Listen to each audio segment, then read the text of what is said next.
Brian Kelly might be the worst head coach in the history of LSU football.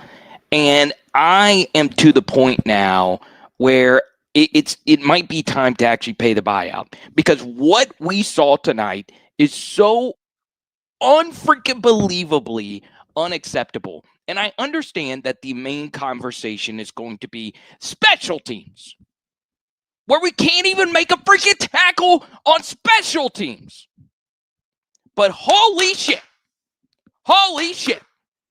I hate the fact that we gave up those special teams mistakes. Not because we gave them up, but because that's going to be the conversation.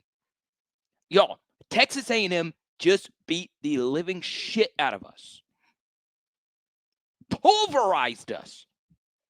Grounded us into mush. With a 4-point lead and all the luck in the world, we were getting the lucky deflections for once off interceptions. We were getting the lucky breaks. We had a 4-point lead, and what happens? Alabama all over again on our home field. We are the single worst coach team in the SEC. The worst coach team in the SEC with the worst head coach in the SEC. I'm ready to say it. And a lot of you know how much I don't like Mark Stoops and a few other coaches here.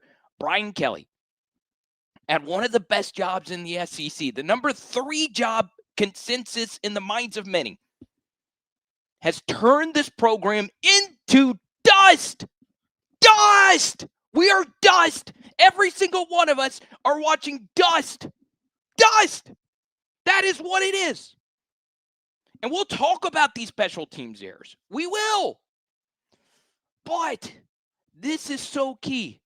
Yards per play rarely lies to you. Texas A&M averaged 7 yards per play, and we averaged 4.2. And this is why we need to have an honest conversation about Brian Kelly. I want you to not only think about who actually played, but who did not play.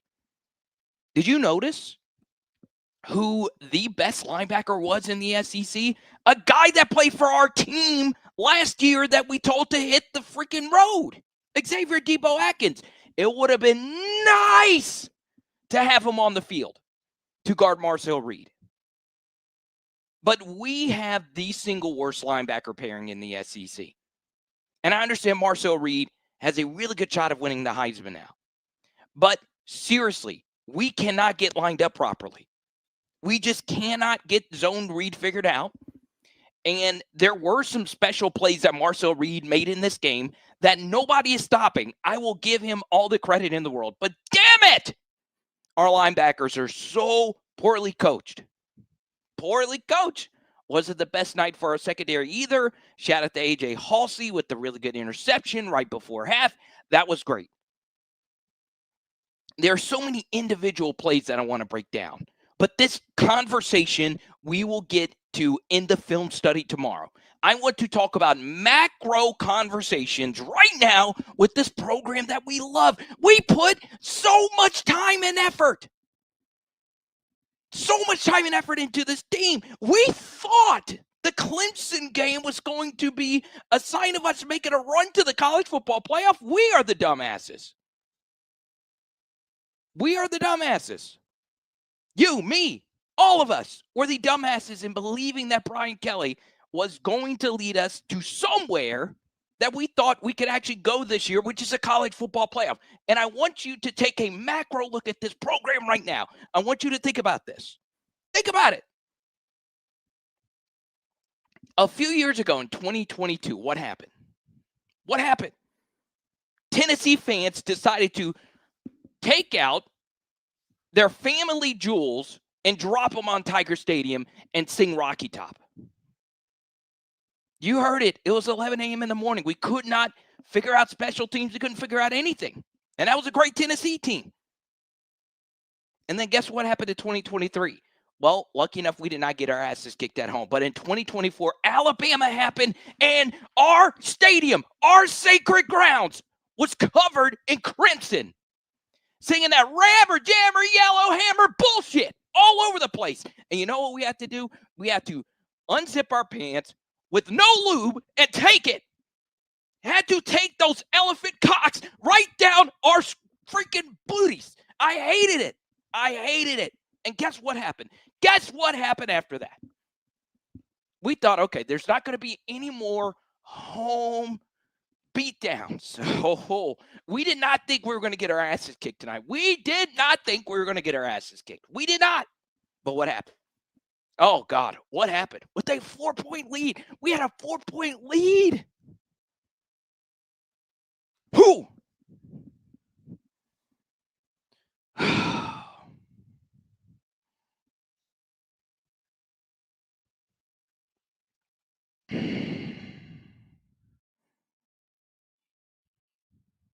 I don't even know where to go.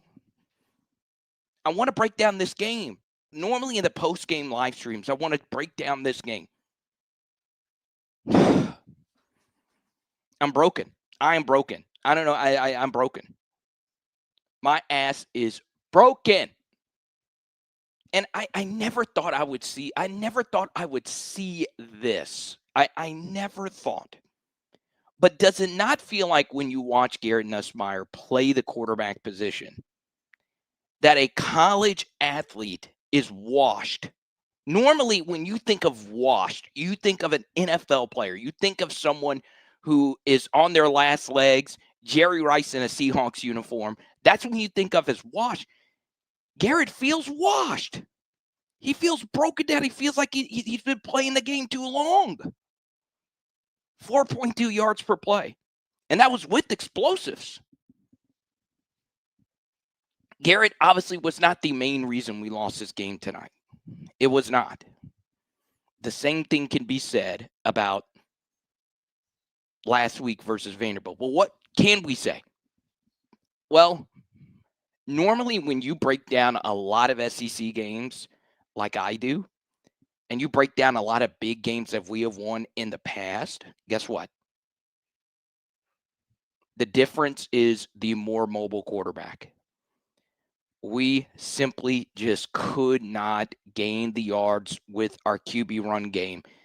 And it's a good get out of jail free card when a play breaks down. And the problem is last year we were able to break out of some of these plays because Garrett was healthier, but we had better targets. We had Kyron who converted a lot of third downs. We had Mason Taylor in a lot of these scramble drills. We had CJ Daniels. You know, he's laughing at our asses right now. So we were in better spots. We were in way better spots to get out of really tough situations. But now we have a wide receiver rotation that makes no sense. Makes no sense. And then, of course, we were starting 2 young tackles. It was a tough outing. I will say it, and I don't want to break down specific plays, but that first sack of the first drive, yeah, it was bad. We had the big run by Harlem early in the game that was opened by a really nice block by Carius Kern. Then we had the big sack. Well, guess what? You got to help out your left tackle and step up! Step up in the little pocket of space. And then also, tonight was a good night to take a look at development. Because if you are in the weeds, in particular, the super diehard recruiting folks that are watching this right now, tonight was pretty much us watching every LSU versus Texas A&M recruiting battle unfold. There were a lot of recruits that Texas A&M beat us out for, and there was a lot of recruits for us that we beat out Texas A&M for. All right. And some of the guys that chose Texas A&M over us had good nights. And the guys that chose LSU over A&M did not have good nights. They just did not have good nights. All right, and one of those is Harold Perkins. He's just not good. It's okay to admit it. He's not good. I've been screaming about this from the rooftops. All right. There were instances versus Clemson where there were open spaces where he was, but this whole linebacker group was just, we are nothing without Whit Weeks. And then, obviously, Weston Davis is a disaster. He is a disaster. Overall, this offensive line was just brutally beaten tonight, and, you know, we can get it too. a few other things. But honestly, if we want to get into some positives, I feel like it's important because you heard me scream, you heard me mention, you know, an animal that you see at the zoos, private parts. I am off my rage. I'm going to try and be as calm as I can to break down as many plays. We can even do some film study tonight. I feel like I need to go until 5 in the freaking morning. I'm not going to sleep tonight. I am not going to sleep. But I do need to get into some positives because I think as LSU fans, it's important to talk about some of the positives.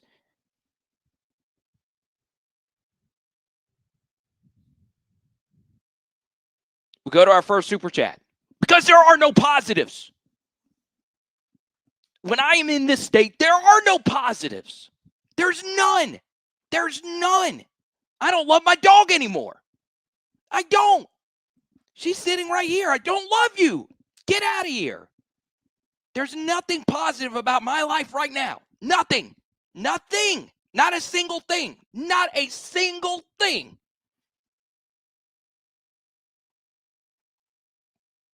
I'm about to lose my car. I'm late on a payment. I'm about to take a unicycle to work.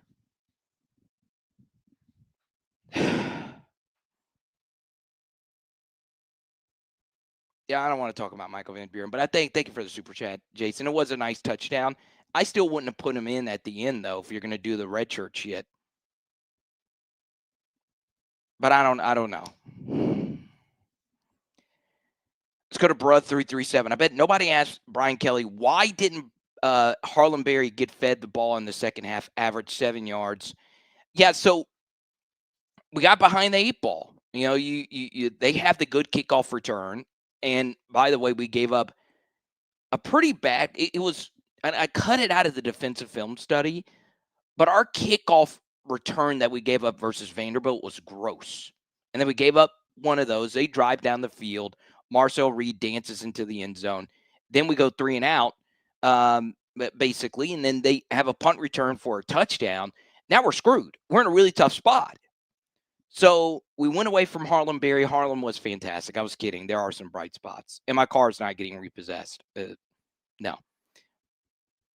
But Harlem Berry had a good night. He had a really, really, really good night. And he has a super bright future for hopefully an offensive coordinator that knows how to use him. Let's go to Clifford. Did it look at times that they were checked out in the fourth quarter? Yes. I do not think they were checked out, though, in the first half. No, I mean, the game was still competitive. We outplayed them in some aspects. So let's go to Andy. We're just too soft and not complimentary at all, if not BK for offensive coordinator and some of the staff. All right.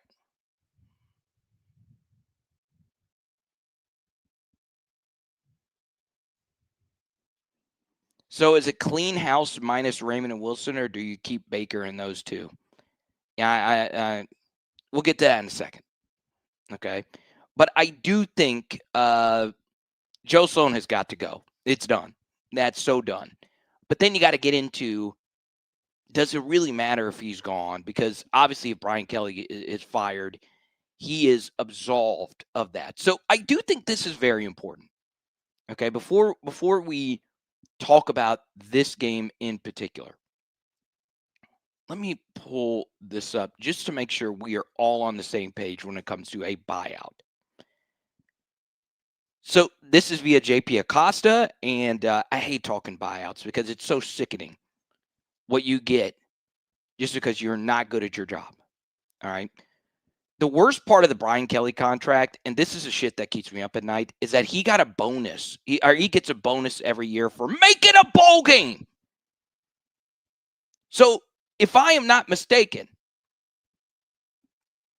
if we get invited to the J.P. Morgan AutoZone Eastside Chickadilly Mayo Bowl, guess what? Brian Kelly gets a check for $500,000. A bonus. Why are we giving any LSU coach or just any coach?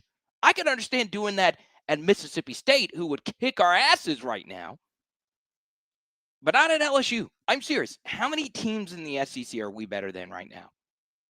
If we were to play South Carolina or Florida right now, would we win? Would we win? Probably not.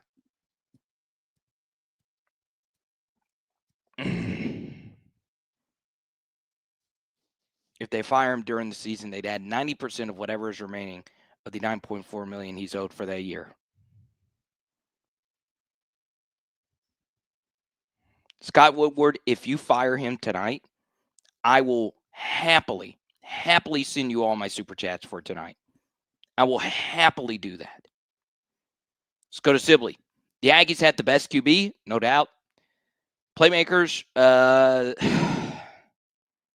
yes, great speed and great team. LSU is the opposite. A slow QB as a QB as slow as ice water. No playmakers.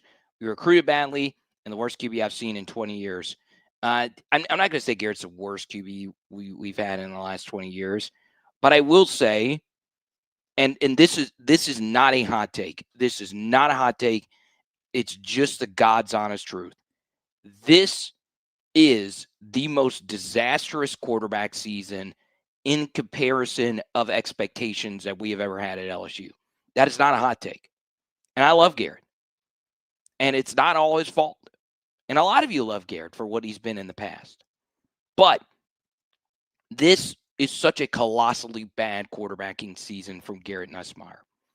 And to go one step further, you can make a strong case that this is the worst LSU offensive position group at every single position of the modern era. Yes, Trey Green looks like an absolute freak show at tight end. He's probably the best receiving tight end that we have ever had at LSU. And it might not be close. It probably isn't close. But our tight end room isn't great. Our wide receiver room has talent, but has no identity, no rotation, not being coached up properly. The offensive line is the most dreadful offensive line. The running back room is good. It's good. Okay, I wouldn't say it's the worst we've had. And then the quarterback room to expectations is just gone awry. And to make it all worse, all right, imagine this. Imagine if the team that we were playing was Emeril Lagasse. And he's got all these great ingredients that he has to work with. And then you have me, who doesn't know how to cook a Pop-Tart. And Emeril Lagasse asked me, hey, let's do a cooking competition. What you have to work with is Brussels sprouts, sewage water, and toenail clippings. Try and beat me in a cooking competition. That's where we are right now. That's where we are right now. But the problem is our ingredients shouldn't be that bad. We have well-recruited talent. Development is a problem. Imagination is a problem when it comes to our play calling. We are so bad. And Brian Kelly will be colossally, I guess you could say, bamboozled at himself for deciding to run it back with Joe Sloan and not hiring some type of a major analyst. All right, I'll tell you this. Part of the Joe Sloan allure, even though last year wasn't really all that great, part of it was his recruitment of Bryce Underwood. And Joe Sloan recruited his ass off to get Bryce Underwood committed here, and then he would fly up to Michigan all the time. All the freaking time. Well, he didn't land him. He didn't land him. So after that, you kept him around for what reason? For what reason? I would also say it was stupid to not bring in more offensive brain power to help figure this shit out when the team was going to field the offensive line we were going to field. And I don't think it is far-fetched that and I wasn't the only one saying this, but let's just say Braylon Moore, who's been great, and let's just say Shanahan, Thompson, was as great as Braylon Moore. Even with those two pieces, we were not confident in a single offensive lineman. Or I wasn't. I was very skeptical of every single offensive lineman. The one that I liked the most out of the 2 transfers is Tyree Adams. So really think about this. After Will Campbell and Emory Jones, who regressed horribly in his final season last year, he was good, but he wasn't as good as we thought he was going to be. The offensive line development at LSU is astonishingly bad. Astonishingly. Carius Kern's going to be really good. Newsflash. Up and down night. I'm going to protect him because he's a true freshman, and he's been nice to me. I'll put it that way. But we really struggle with offensive line development. It is one of the most important things that you can have as a program is a good offensive line coach. You can survive with a mid offensive line coach, but you cannot survive with a bad offensive line coach. Now, you could survive with a bad offensive line because a good offensive line coach can fix a bad offensive line. We saw Bendabal do that this year with Oklahoma. But Brad Davis is not good, and he is getting paid a pretty penny to be good. Okay. I skipped your super. My apologies. LSU is the worst third quarter team I've ever seen. Yeah, ironically, crazy with the T's whiz, LSU has had a third quarter problem under Ed Orgeron. I don't know what it is. That was 2019 LSU's weakest quarter as well. But, you know, that's just a random throwaway stat. But, you know, it is insane that they just came out and just pistol whipped us in that third quarter. Let's go to Ryan G. If I'm Scott Woodward, I'm firing Sloan tonight and making Brian Kelly call plays. Don't do that. Bench Nuss if he is seeing ghost. Kelly staying, no LSU president will sign off on that. Let's go to Grant. If I'm not mistaken, Woodward and Kelly's contracts are tied together. I honestly do not know. It's something I should know, but maybe they are, maybe they aren't. I will tell you this. It is pretty insane. And let me know, because I've been screaming. My levels are going nuts right now. Type Y for yes, type N for no if you can hear me loud and clear. All right. Type Y for yes, type N for no. But it is crazy how intertwined this game was. You know, I was talking about recruiting earlier, but tonight was all of Scott Woodward's doing. Now, really think about that, okay? Now, Sambo, I'm going to have to delete. I don't want any freaking Notre Dame victory lappers. David, you can't hear me loud and clear? David, can you hear me? I can't continue unless David could hear.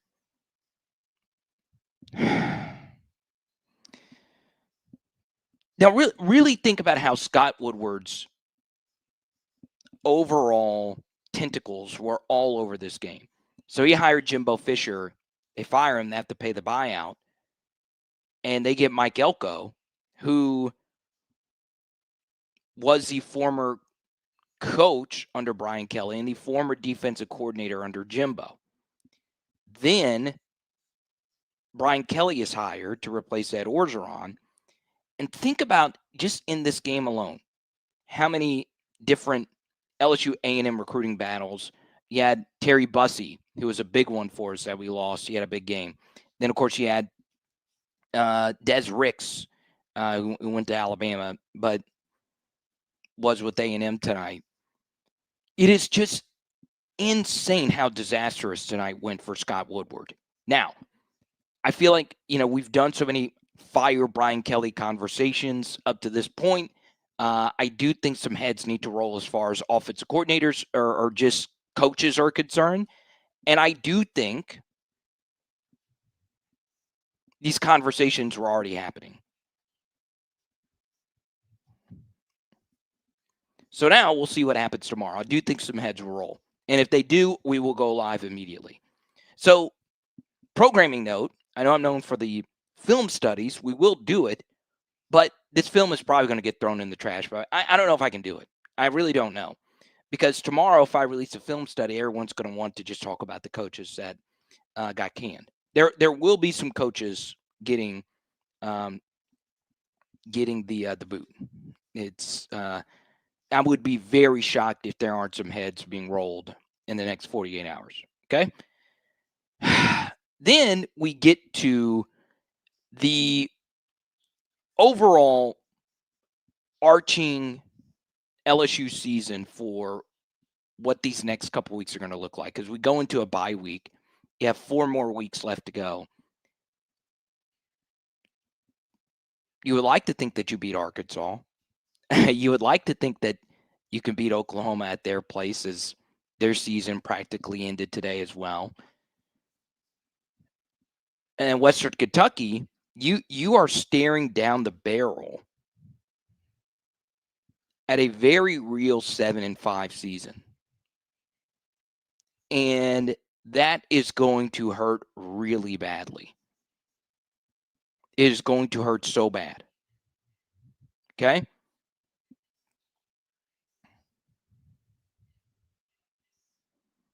Jordan says 7-5. Book it. David's telling me to stay positive. Oh man. David, I'm sorry, dude. Can't do that. Blocked him. See ya. Gone. I'm not letting anybody tell me how to run this operation tonight of all nights.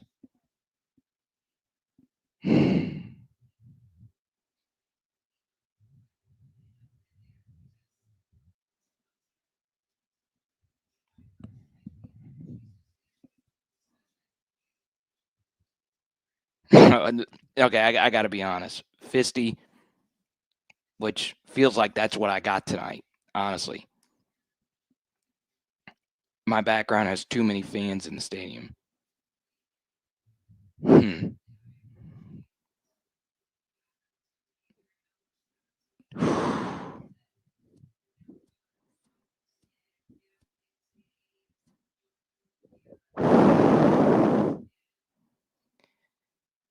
Talen's not better than Marcel Reed, but he is really good. I do think he's a better. They're probably equal as runners. Talon probably has more top end speed, but Marcel is probably a little more craftier with elite speed. Okay, so next thing.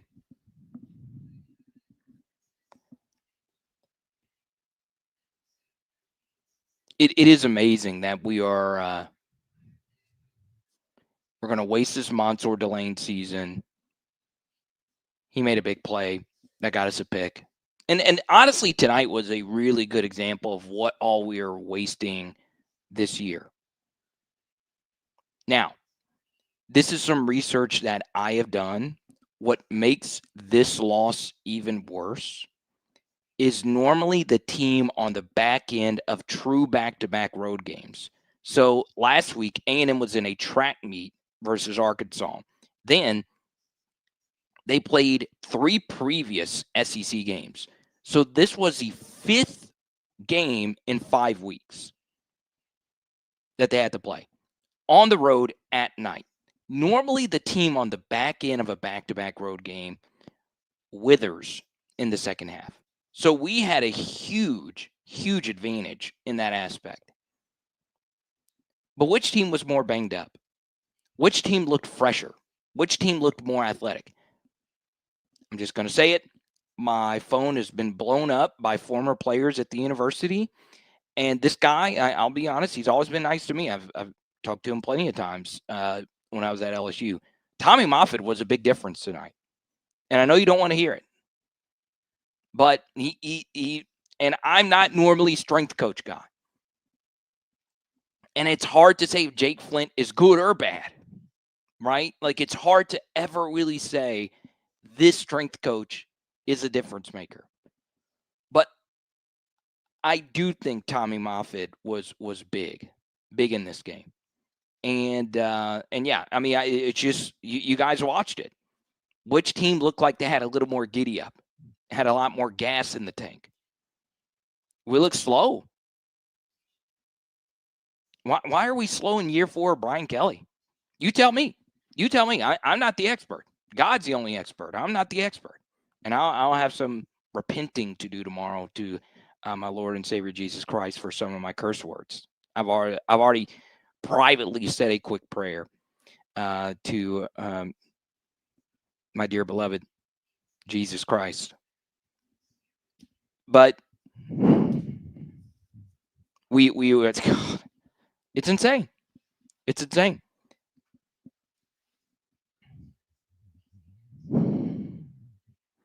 And it's insane how many DMs I get from Notre Dame fans I've never even talked to saying, thank God you got him out of our hands. Notre Dame fans are feeling good. They are feeling good about life. Every other team is feeling good about this life, except us. Okay? Now, next thing.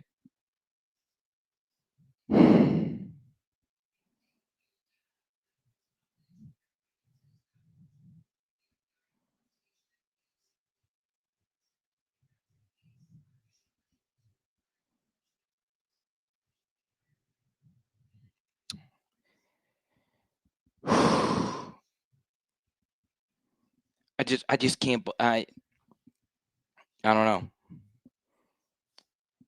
I don't know. So and I'll be honest, there were a lot of sharps that were on LSU tonight. A lot of these gambling insiders that were really heavy into LSU at home, and it felt that way. I will also say this in the current SEC age. I do not mind losing a couple of games a year. I'll take 10-2 and the playoff every other year at LSU. Can we go undefeated? Sure, LSU is a program that can go undefeated. But I don't think anybody is ever going to run the table in the current SEC. But you know what's funny? This man right here. He was on he was on a show with the future guest of PHL. I'm speaking this into existence, Dominic Foxworth, who I love. All right, so Van shouted me out on one of Dominic Foxworth's podcasts.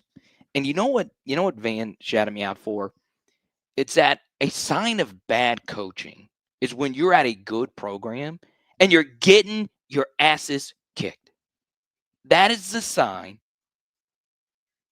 of a bad program. That is the sign of a bad coach. And guess what's going to happen every single year that Brian Kelly's your coach? He is going to get your ass kicked. My parents, who were in their mid-60s, hobbled their way to Tiger Stadium in a wettish kind of day. Thankfully, the heavens were kind to us for the most part, or at least early. What was that? You better believe Brian Kelly, if he is on your sideline, your ass is going to get absolutely demolished.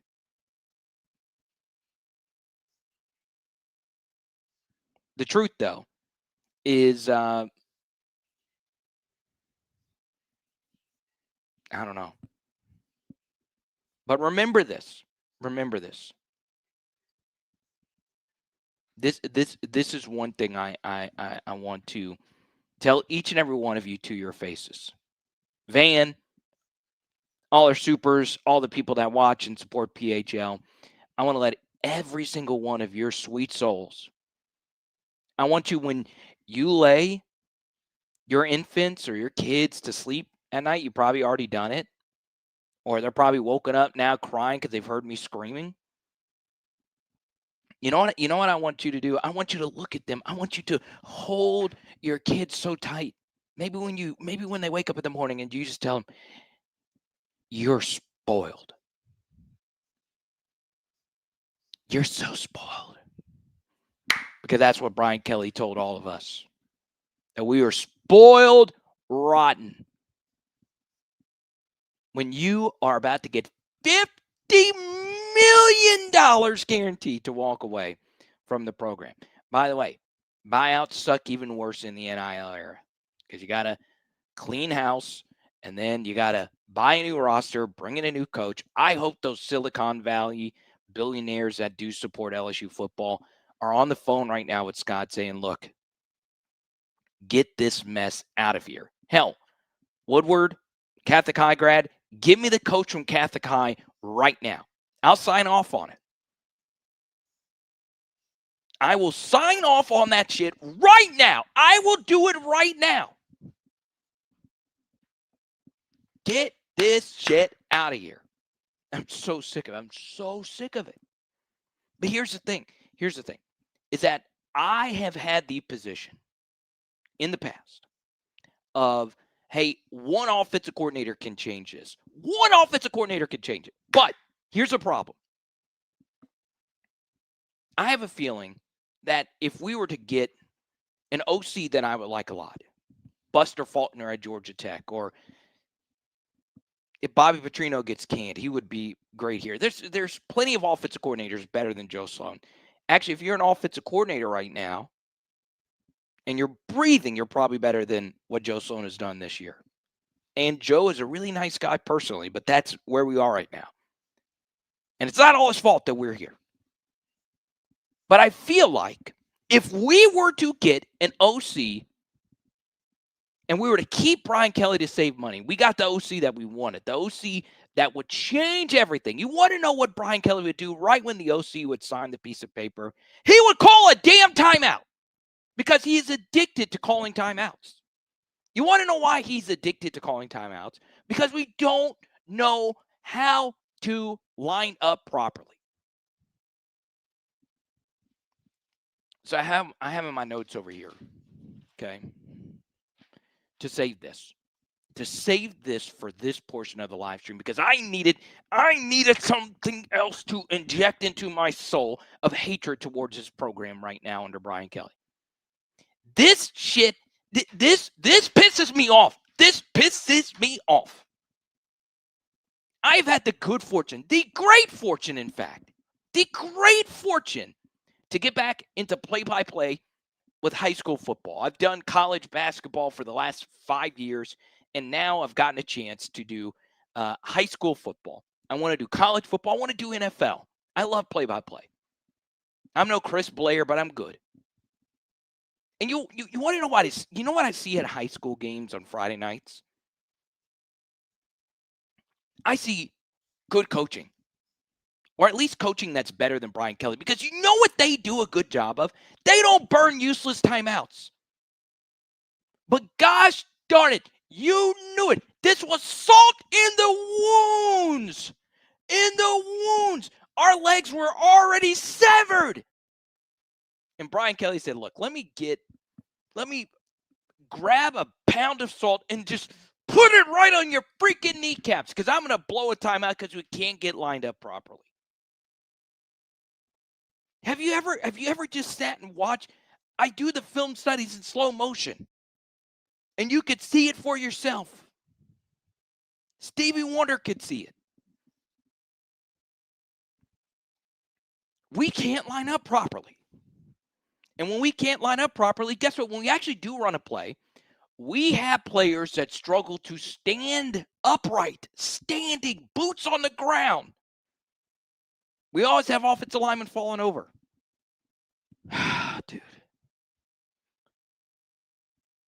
El Dorado. That's why I do it. I didn't want to say it a lot because I've cursed so much. Because I actually like that team. I don't know if I love LSU right now. Woo! This game was a flashback to that 2023 Florida State game. I was in the stands, and it was bigger and faster at every position. It felt like that. Reed's a faster version of Jordan Travis, which is scary for them. Because, look, that team, that's the best team we've played. All due respects to Vanderbilt. That's the best team we've played. Okay, but Van, thank you for the super chat. And on top of that, Van did have a very good clip. It's on Power Hour LSU. I'm not doing what Van also says, that I'm not glazing. I'm not doing the D-riding here. It is a very good clip. It's a question that just needs to be answered. Why are we not LSU? That's all I want. That's all I want to ask. Why are we not LSU? Like during the Orgeron downturn, it was bad. Now, we do need to get to a quick break. And once again, sorry for all the cursing early on. I always say on the weekend ones, if we lose, you got to be ready for it. Coming up after this, I'm going to publicly release what our Patreon data said about Brian Kelly before tonight, and it's definitely going to say it after tonight. Okay, that's coming up. Quick word from our friends at Labor Therapy. Power Hour Network listeners and viewers, you might be consuming this content with that crick in your back that you've been trying to get rid of for so long. Take this as your sign today to book your appointment with LaboardTherapy.com. In the Lafayette region, there is no one that you will find that cares more about any different type of pain that you might have than the team at LaboardTherapy.com. Book today. Once again, that's LABORDE therapy.com, or you can visit one of their 5 locations all throughout the Lafayette region. PHL Nation, it's time to lock in and get serious really quickly with our friends at Fortified Gulf Coast and FortifiedGulf.com. This is my buddy Ramey. He is one of many Fortified Gulf Coast inspection professionals that are doing something to help you not only save your home, but your memories. The Fortified program got started about 13 years ago. We adopted it here in New Orleans about 2.5 years ago.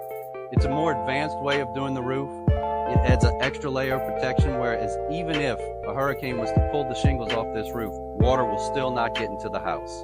So yes, your establishment is important, but what about the things you can't replace? That family scrapbook or that painting that's been handed down from Meemaw to Papaw and to you. It is important to protect that today with Fortified Roofing. And while this seems like a priceless asset, did you know it can actually save you on your homeowner's insurance up to 37% if you are in South Louisiana? Just call the number 504-444-7563. That's 504-444-7563, or visit fortifiedgulf.com. That's FortifiedGulf.com. Let's go.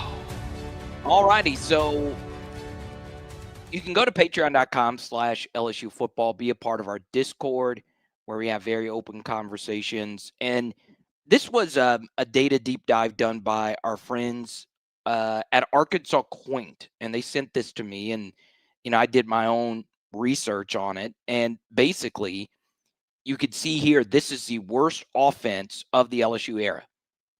The worst.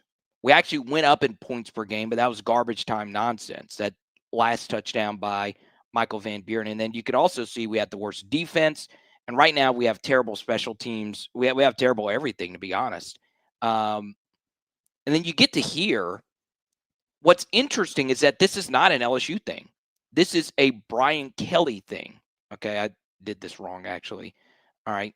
So I want to show you how bad Brian Kelly's been at LSU, because you can notice one pretty insane trend here is that Brian Kelly has never been as bad as a coach as he was at Notre Dame, right? You could see offensively, they were always elite at Brian Kelly. If not elite, they weren't in the bottom quadrant.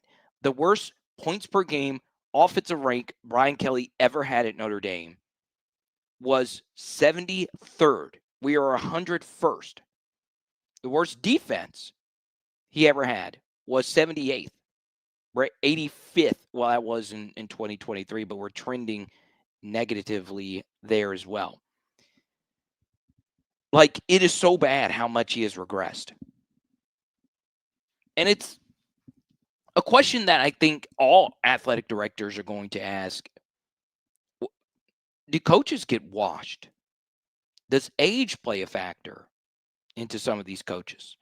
And I understand Cignetti isn't that far off from BK, but Cignetti was on the up and up, right? He's not always been a Power 4 coach. Brian Kelly's been at this for a while, and this job wears on you. We just saw Ed Orgeron just get totally burnt out by it. In the SEC, you're going to get burned out.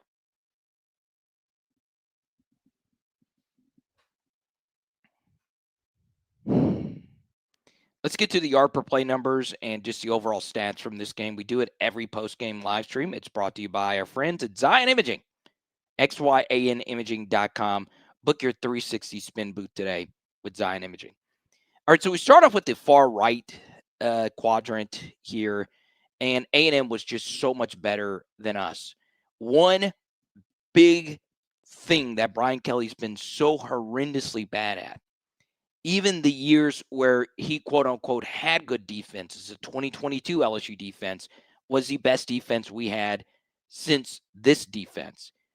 We could not get off the field on third down. Look at this. Look at this. And if you can't look at it, I will hold your hand. I for our blind viewers, I'll say it aloud. And we love all our blind viewers.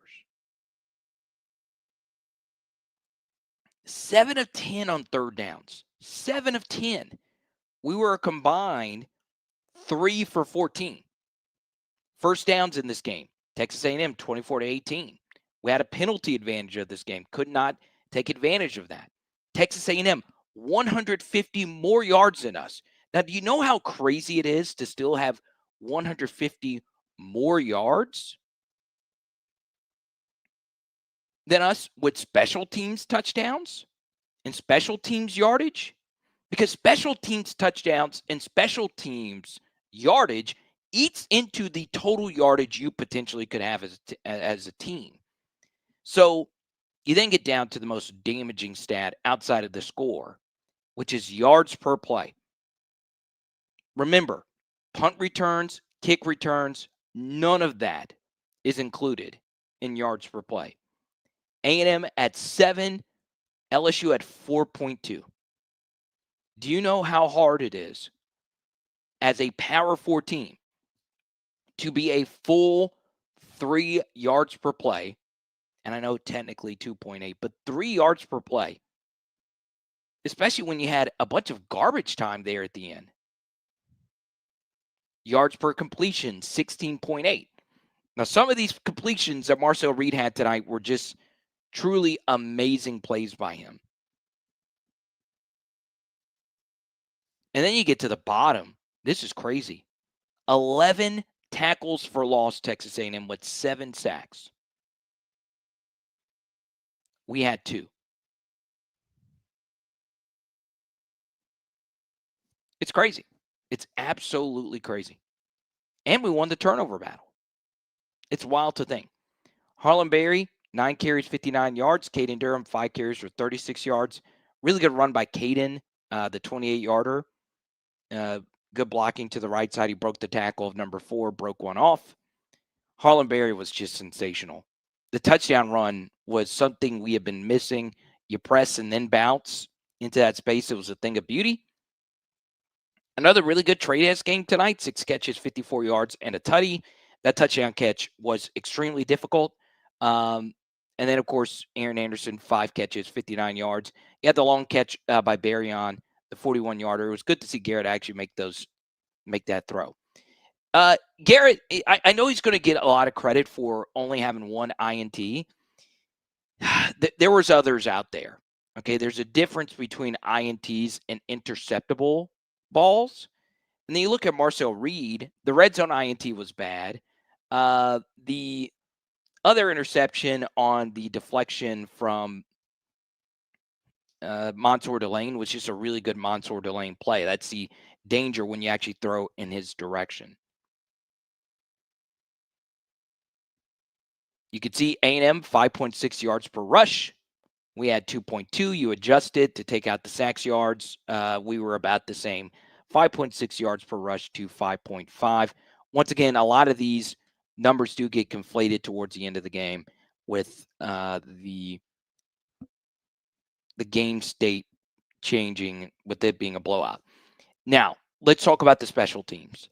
The kickoff return was tough to start the third quarter. Third quarter kickoff returns are so big. Ask Georgia in the college football playoff last year. Any kick return's big. And then you had the punt return where, there was guys in position to make plays. We just couldn't make them. And Jim Coyley had a chance to bring down Casey Concepcion, and, we just couldn't get it done. And, we were once again in a lot of positions. Okay, so let's talk about the first Marcel Reed touchdown run. You notice I'm not talking a lot about Harold Perkins tonight because I don't like to do the pat myself on the back when things are negative. I don't like to do it. But this is a painful truth that we have been in such a difficult spot with Harold since 2022. All right. And honestly, it has sabotaged a lot of our defensive identity, if you will. So what do I mean by that? Well, behind the scenes, and then just when you actually watch the game in 2023, you saw that we were trying to make him a traditional off-ball linebacker. So we had the 2022 season that was amazing. But then at the end of the season, we had two pretty big games of sample versus A&M and Georgia where he was tough. They figured him out. So then we go to 2023. He's an off-ball linebacker, and it's not good. It was not good. And then the entire defense wasn't good. Now, was it Harold Perkins' fault that the entire defense wasn't great? No, but we were training him to be the every down off-ball linebacker, and it was terrible. It was downright atrocious. And then a 2024 team happened. The game that he actually tore his ACL in, he was playing so bad in that UCLA game. So in 2025, we build this defense with him at the star position. And then it finally got figured out again with help from Harold doing some crazy things versus Ole Miss and Vanderbilt. So what do we do tonight? Well, with Witt still being out, we try to move Harold to a more traditional backer position. And honestly, I'll see in the rewatch like how much of it what was him. But on that first deep Marcel run, we had him spying. He got caught up in the mush.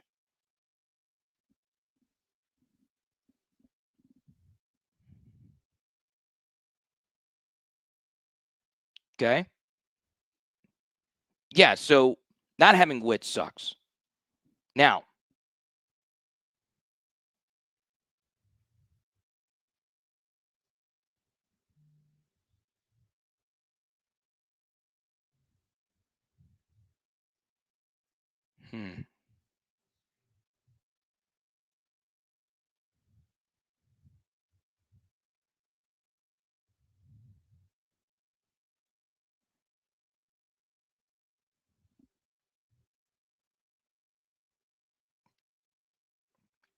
Desmond, thank you for the super chat. I appreciate it. And Desmond, if you could send me your question again, I'm sorry I missed it. Thank you for the Cash App. I appreciate it.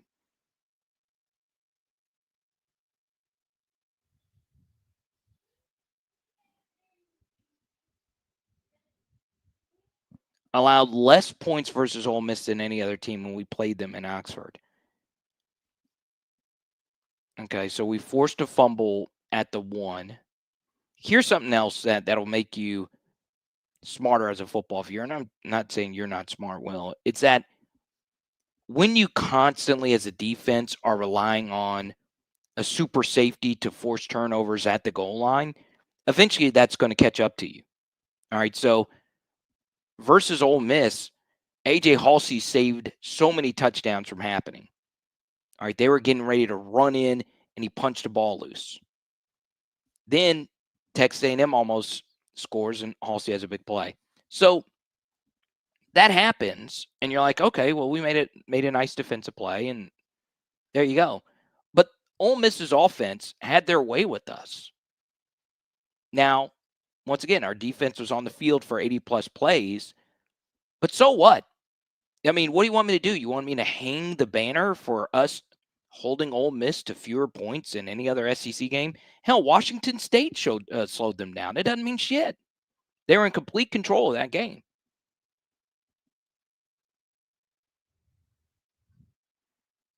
Yeah, I'm spoiled. That's me. Now, I could use Team 6 in my life, too. Let's go to Reggie, one of the strongest people here in PHL. The saddest thing about this season is a lot of players in the first 4 weeks played themselves into being drafted. Now going 1-3, they played themselves out of being drafted in the first 4 rounds. No, I would argue the opposite. I think Delane will still be a first-round pick, and then Halsey is definitely helped him out. He helped himself out. He has been that good. Okay. Let's go to Desmond. I asked if in BK's contract, if it has offsetting language like is rumored in James Franklin's contract. 53 is a lot for LSU to eat. Yeah, the problem with this, Desmond, is I don't know. And that's a big problem for you. With these contracts, there's always different stipulations, and then you can always renegotiate buyouts, if you will, right? We'll give you $35 million, just walk away. Or shave off $10 million, walk away. It happens quite a bit. You go to the coach saying, hey, let's just end this and whatever. The problem is, you would like to think that Scott Woodward probably learned his lesson from the Jimbo hiring to not give a coach that much money. But he didn't. And let's be honest, most of us lauded and liked the Brian Kelly hire when it was made. Now, for me, that is not the direction I would have gone. And here's the good news, is that there are receipts on all of this. My number one guy was the coach of USC, who doesn't like us. Well, he beat us, but whatever. And then number 2 is Lane Kiffin. And those two were in a different tier. And this was how I felt going into 2022. Now, Lane has comfortably moved himself into a clear-cut top 5 coach in the sport. And Lincoln Riley is done. He's doing better at USC than where we are right now. And there are some distant names that I was interested in at the right price. A guy like Josh Heupel was interesting to me. But we went with Brian Kelly. It made a lot of sense. He was the best coach in terms of what he accomplished in the sport outside of Nick Saban. That was there for the taking. And it's not worked out. It's been a disaster.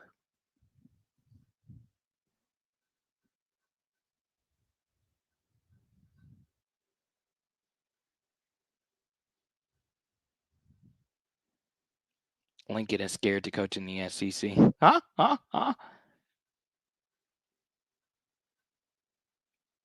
No, Irish fans are always lurking in here. I'm not worried about it. Now, if you want me to block some of them, I don't mind. But Desmond, I always appreciate you, my man. I really do think I blew a vessel somewhere in my body screaming the way that I screamed.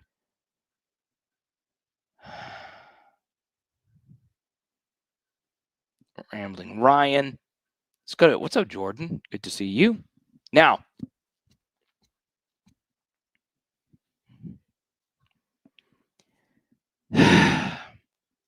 let's talk about the quarterback position and what LSU should do moving forward. So let me make a gazillion percent certain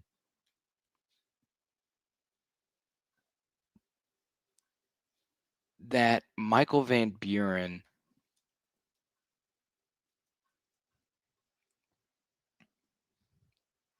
make sure how many games he's played up to this point. So this was Michael Van Buren's second game that he played. All right. So he could still play 2 more games and retain his red shirt. I do think LSU wants to do right by him and let Garrett play this next game. But I am very open to more Van Buren moving forward. Okay. And then, of course, you got to get into, well, what do you want to do with your offensive line? Well, tonight was, per PFF, one of Garrett Nussmeier's lowest ranked games. This is early in their review process. They send me a little something. Josh Thompson was one of our higher graded offensive linemen. Cohen Eccles graded out well. And obviously, Trades Green, Harlan Berry, and Braylon Moore. And then defensively, another tough game for Harold Perkins. So there you go.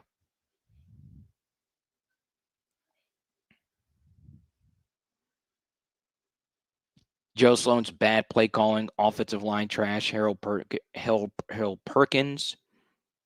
says Kareen here. Call Me Larry says, how do you redshirt when players are getting paid now? Well, it happens all the time. And then Garrett will be your starter for the next 2 games. I do.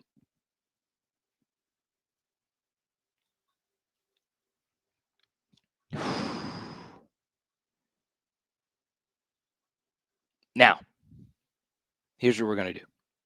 There's 2,000 of you per StreamYard in here. I don't know. I don't believe that. That's probably closer to 1K. Appreciate you guys so much. I don't mind going until 5 in the morning, but in the next 10 to 15, I'm going to answer as many as we possibly can. If you super chat, we'll keep it going. You know, I'm a solo creator. If you're new to the channel, welcome. Please go support our partners at Labor Therapy and, of course, our friends at Fortified Gulf Coast. Lots of rain. Okay, so if you're in South Louisiana, please make sure your roof is fortified.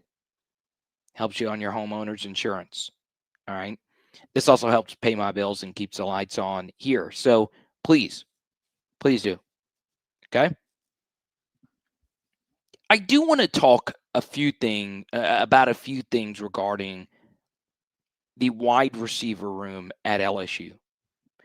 If you were to look at the best wide receiver rooms at LSU, they have tighter rotations. Even some of the rooms that aren't as good as the all-time great rooms, the rotations were tight. Now, you could still have a good offense with a big wide receiver rotation. Georgia does. They have a big wide receiver rotation. But the problem is it's not so much even a chemistry thing. What I mean by chemistry is chemistry with the quarterback and the receiver. That is important. But rotating that many guys in and out of the game is just weird. It's very weird. All right. You better be good at it. And for me, a big problem, and Mickey Joseph even did this towards the end of his tenure, don't play too many guys. Now, it's easy to do this when it's Malik Neighbors, Brian Thomas Jr., and then Kyron as a pretty good number 3. And then 2019, the big 3 were the big 3. It's a lot easier to do that. And then you go back to 2012, where you had two wide receivers that were just so far and away better than everyone else. But even then, the rotation should be tighter. Now, the reason it's tougher to do this in college than it is in the NFL or high school is that it's a lot easier to stockpile receivers at the collegiate level. In the NFL, you're really only dressing out 5 or 6. In high school, well, if you're good enough to play P4, you're probably the guy, even at IMG or somewhere like that. And then you get to college, there's always too many receivers in a wide receiver room.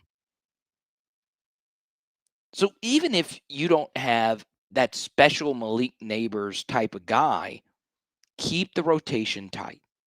Now, who should be the guys that should continue to play? Well, it should be a mix of Tradez, obviously, and then, of course, Barryon and Aaron. Now, the problem is you don't have a good tight end room. You don't have a good offensive line room. It was nice to see Garrett finally complete a sideline ball. I guarantee you, I was like, this was our night when I saw that ball completed. It was such a great throw. The ball even caught Barryon. That's how good of a throw that was from Garrett. But you just didn't really see a whole lot of that the rest of the night. And, of course, it doesn't help that you were sacked 7 times. But the one thing that keeps me up at night, it really, really, really does, is how we do a bad job of evaluating our guys in practice.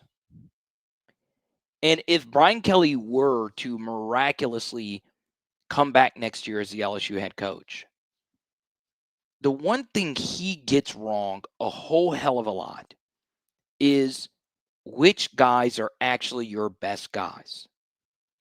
He does not ever really have a good plan B if something does not go your way. Rarely does. He really sucks. I mean, diabolically stinks at picking the right players to play, who the best players actually are. Now, I give him a lot of credit in sticking with Jaden Daniels in his low moments. And then obviously he is stuck with Garrett Nussmeier to now, so maybe those two things cancel each other out. But, man, it is crazy to think that LSU went into the season, and they honestly might not have another option, but, like, I just don't know how many offensive linemen I can remember being worse than Weston Davis. I just cannot think. And then I'm like, holy crap, I only have to go to 1 year ago with DJ Chester, who is the lowest ranked LSU offensive line member in the PFF era. He's the lowest. Now, if you crank down the snap qualifications, Paul Mabenga's worse than him. But he wasn't a full-time starter until the end of the season with injuries. Our practice habits have to suck. Even if they are good based on the practices and practice reports that you read, we stink at game planning. We stink at getting guys developed and ready to go. And we also just stink at just picking the right guys. I understand, this young man is someone that I've gotten to know. We've interviewed him on the channel. I've not talked to him a whole heck of a lot since he's been at Auburn. But Xavier Debo-Atkins changes a lot in this game. He changed a lot in this A&M game at A&M a few weeks ago. So what was strange is when the linebacker room was having some issues last year, it was Debo who played, and then we went to Devon Keys, who's just not as good as Debo-Atkins. So the one time that they initially picked the right guy to play, we moved off of him. And now at Auburn, he's probably going to be all SEC, which is harder to do now with 16 teams. Y'all, it's a mess. It is a mess. So you have to start asking questions. Why is that happening?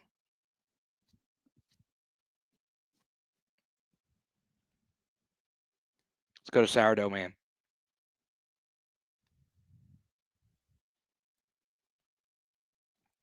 Let's go to Day Day. Trades Green only one target in the first half. Yeah, there's going to be a lot of questions about usage in this game. Let's go to Adam. He says, guys, your problem is not Kelly, it's Nussmeier. All right. Has Garrett stunk this year? Yeah, mostly. But if I were to put blame on this season, more has to fall at the Irish feet of Brian Kelly. I'm sorry. I just don't know how you can get to that point. Now, a lot of it does fall on Garrett. It does. But Garrett in a better system, like let's just say Garrett was playing at the level that he's playing at right now. Well, if he was in just a slightly better system, we would look a lot better than we've actually looked up to this point in the season. If you were to look at Garrett and let's say someone like Arch Manning, both have far played below expectations. Both teams have offensive lines performing at not a high level. But Texas is still finding ways to win. They're still winning. They were on the road versus Mississippi State and won a weird one. I don't know if you guys caught that, but it wasn't really the Texas offense, but they're still winning games because they have a play caller who's good enough. So the problem is with LSU is that the whole thing is just a big old defecation sandwich. That's where we are right now.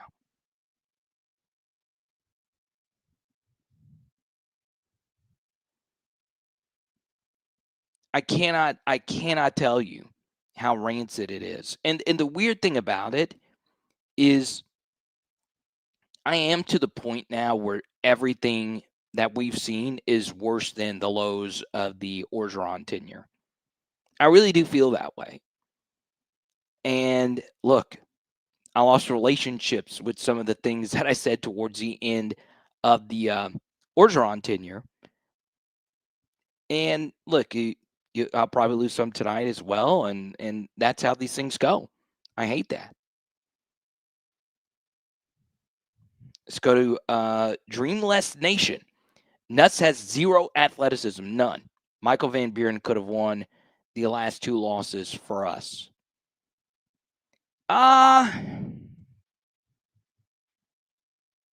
Vanderbilt, yes. Yes. Not tonight. No. Not with special teams being as bad as it was tonight and the defense being as bad as it was tonight. It's hard for any young quarterback to overcome two different phases of the game being ass. Whereas versus Vanderbilt, only the defense was ass and the special teams was okay. All right. I gotta block some of these Notre Dame guys.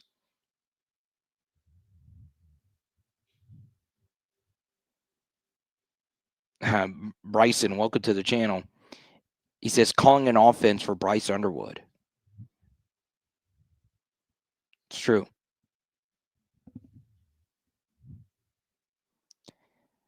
I will say this though. There are some other SEC teams that are kind of sort of running it back with very hollow coaches. Coaches they know aren't the guys. But you know, they're cash strapped. We saw it at Arkansas and it backfired on them this year. Kentucky's run it back and well, it backfired on them this year.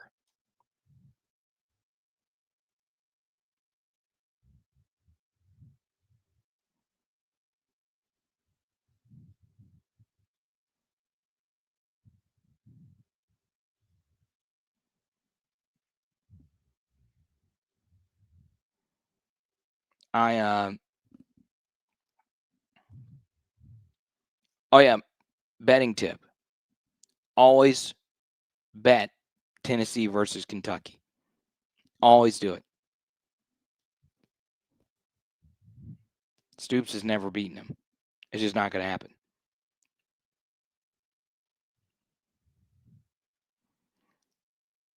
Nah, I mean Notre Dame fans. I can't really say anything about them. I mean, they were right. Yeah, I could acknowledge that. That's okay.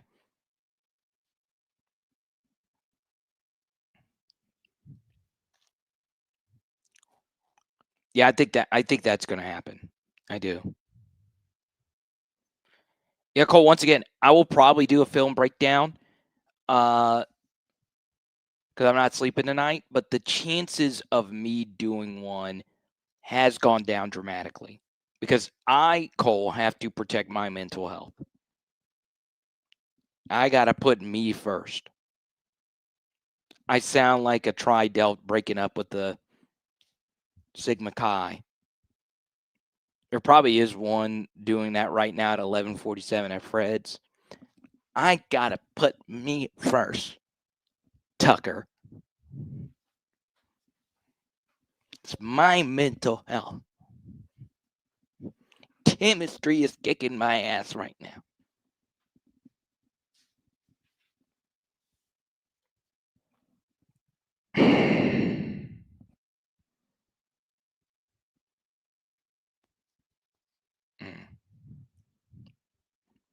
Dusty's telling me what I need to do and not do.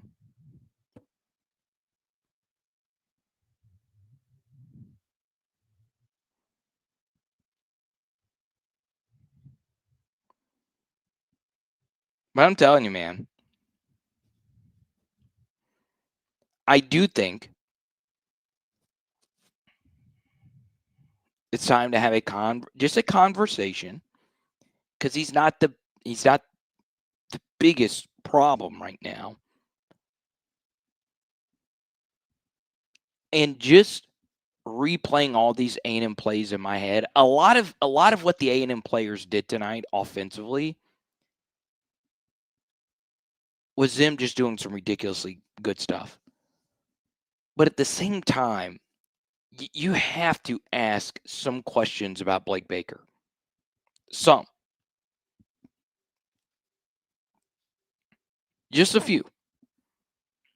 You know, the screen to the running back out of the backfield, they had us so outnumbered into the boundary there for that walk-in touchdown, which is essentially what it became.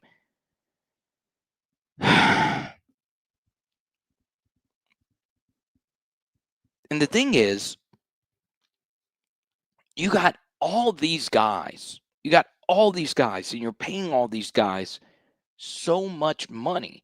And the money just does not solve the issue.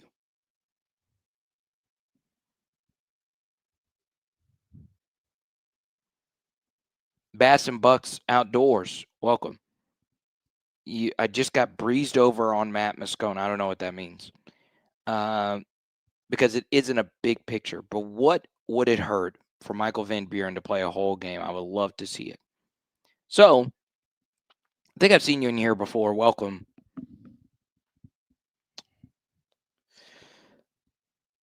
I think you were the one that was supposed to take me fishing. Do I need a license to go fishing? I think that's the dumbest thing. To get a license to actually shoot bucks, I get that because you have a gun in your hand, but not a fishing reel. You should not need to have a license to go fishing. That pisses me off. Everybody should be allowed to go on a mother effing boat. Because what if I didn't have any money and all I had was a fishing rod, and I needed to go out there and get some marlin to feed my children? I think it's stupid. I think it's dumb. Fix it.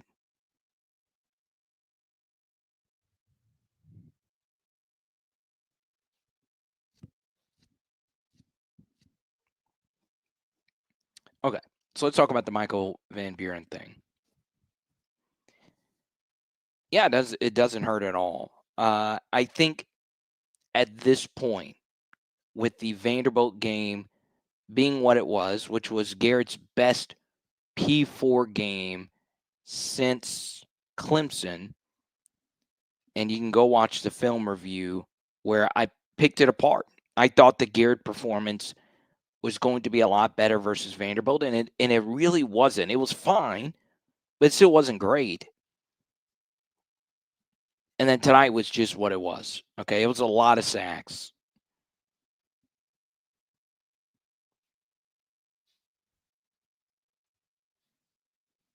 But, you know, I think for me, and I'm not going to big picture you, all right? I'm with you. I'm fine with Van Buren starting a game. I'm fine with it. But the thing that will be very difficult for us to parse with this season, okay, as hard as this year is going to be for us to overcome.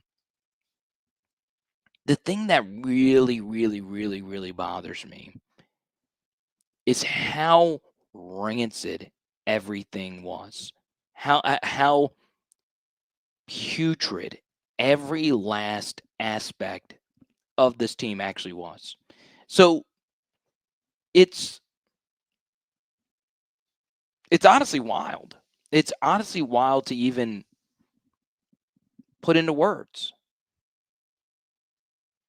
There's not a single offensive coach that has done a good job this year. In fact, if you include Brian Kelly, who has an offensive background, every single offensive coach's grade on this unit, if you were to scale it from 1 out of 10, would be a 3 or worse at absolute best. And I've thought about this for hours. It would not be better than a 3. Okay.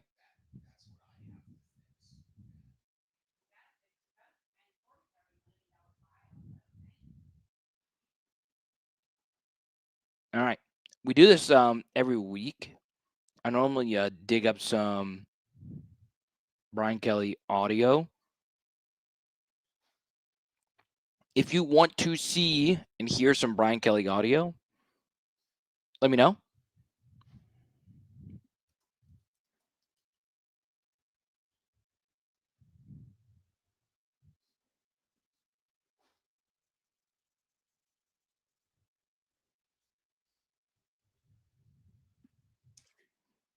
Okay.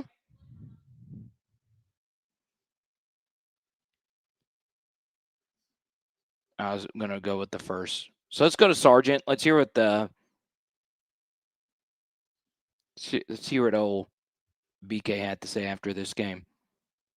Patience, certainly extremely disappointed. You know what happened out there. Nobody's more disappointed than our players in the locker room. You know, obviously they're searching for answers. I've got to be able to provide them for them, but like I said, nobody's more disappointed than our football team.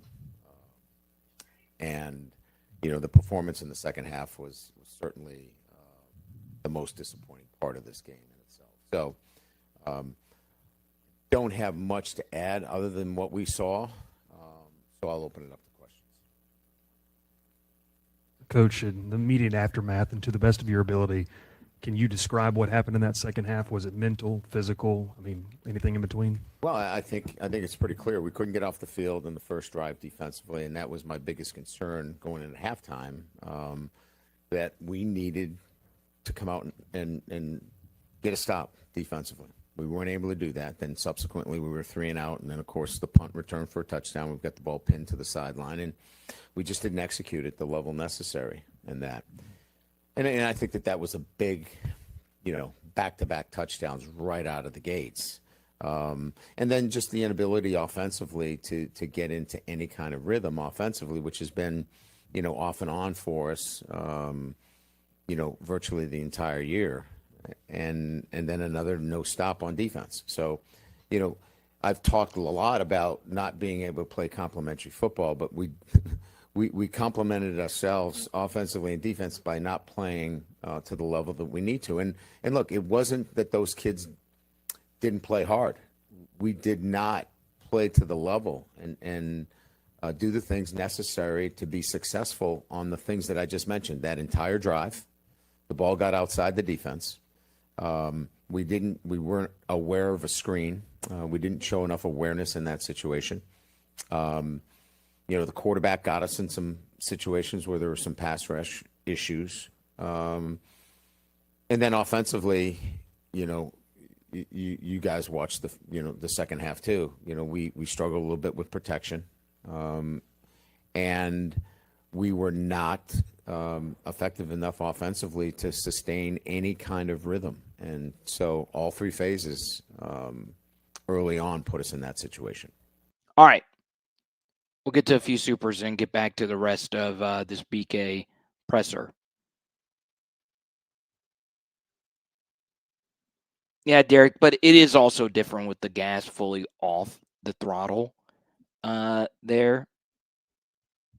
But yeah, I'm open to Van Buren reps now. Let's go to WAP. This is still the craziest profile photo. I would not mind a burger shooting me in my face right now. What's here? The Texas A&M Aggies were loud and proud all game. Oh, you were there. Okay. And man, the Aggies were loud and proud all game. I hate every second of it. It's dead till the end. Go Tigers. I guess we're not spoiled anymore. All right. So since when I'm normally putting together the sheet of stuff that I want to actually go over. Okay. I normally like to save a rant for a little bit later because I can't scream for more than 5 minutes at a moment. And I never thought in a fit of rage that I would ever talk about an elephant's lower body region. But that was something that happened earlier in the stream. Okay. Now, if you cannot tolerate explicit language, this is your time to exit stage left or right. Hell, you can go down. I'm giving you a chance. All right. Okay. Now, if someone that works at LSU football, can someone that's there do a decent job of doing something? Because whoever decided that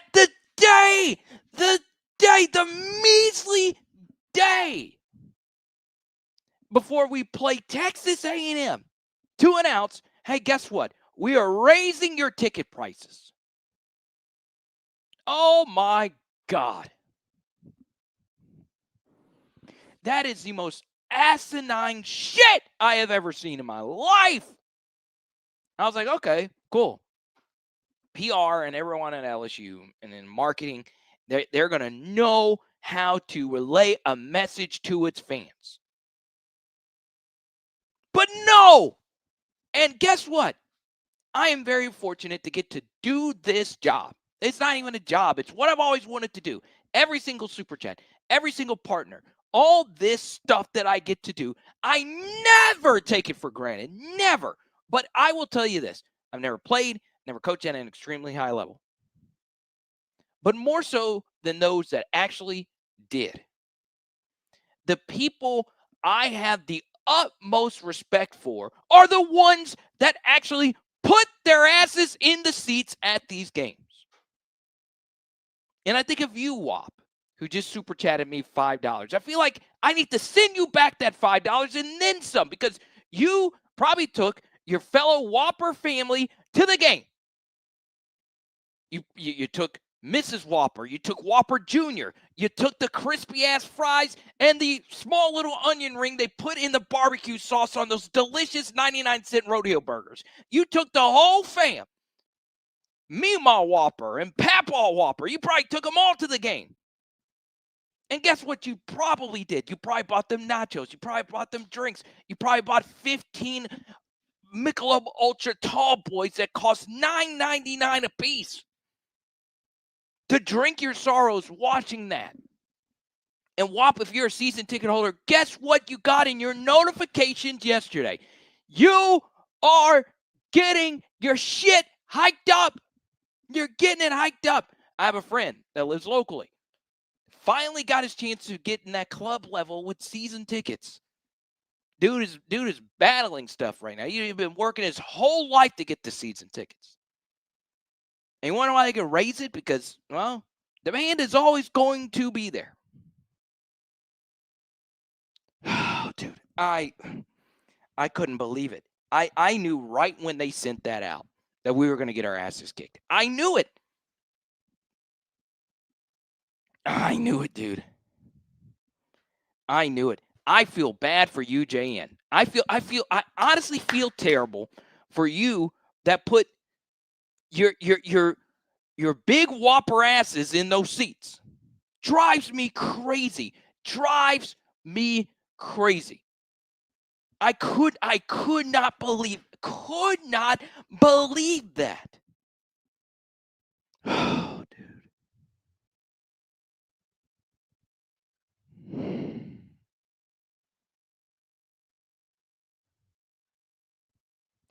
I couldn't believe it.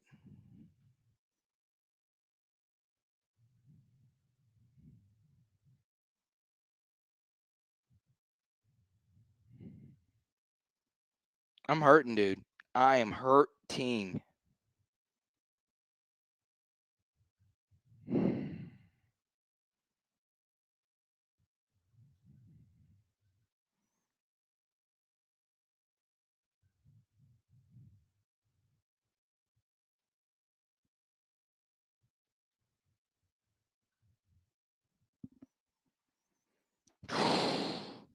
I'm glad I could make your night. Let's go to Caleb. Caleb with the cowboy hat. Welcome to the channel. Should have been a cowboy. I listened to that song earlier today. God bless. I'm not even a Toby Keith fan. Stealing young girl's heart. I should have been a cowboy. For everyone blaming Nussmeier doesn't know that Brian Kelly cannot develop QBs. Oh, this is a Notre Dame fan sending us some love. Thank you. Reese, Golson, Wimbush, and Book all regressed under Brian Kelly. He was also notorious for wasting QB talent. Dang. So you, unless you are an LSU fan and you've done your really good research, I would guess, Caleb, you're a Notre Dame fan. Tommy Reese, we know him more as his coaching than as a player. Golson was good. Wimbush was good. Ian Book, New Orleans Saints legend, all regressed under Brian Kelly. And did Brian Kelly waste talent? Oh, yeah. But here's something else that I feel like I owe you an apology, because I like to think of myself as a relatively unfiltered LSU analyst, but I try to also be positive. I should have done a better job of being skeptical under Brian Kelly. I personally take some accountability for that. But I will say, in a lot of these games, you go back to the post-game shows, I would celebrate some victories. But to my detriment, I would bring up how lucky we were to win these games, okay? Because this is what I ask of you, is that you're probably going to watch the stream and then you're probably never going to watch again, or at least for the rest of the season until we have a new coach. But it is interesting, not only how many times Brian Kelly's gotten blown out, he has been so lucky. He has had so many lucky results. And there is a Patreon video on how lucky he's gotten at Notre Dame when it came to playing backup quarterbacks. Quarterbacks would magically get hurt the week before, miss that game versus Notre Dame, and then play the next week. It's happened so many times. Then he had so many games where, it was the luck of the Irish, right? And then at LSU, dude, there are so many lucky results that you could point to where the team was viciously unprepared to start. And that's carried over to this season. It wasn't really a big deal in 2023 because, well, we have one of the greatest college football players of all time on our team. If you have one of those guys, in particular at the quarterback position, you're going to be fine. But we still weren't fine. We ended up not really even being close to the playoff. And now something else. You look at some of these matchups that we've had over the past couple of seasons.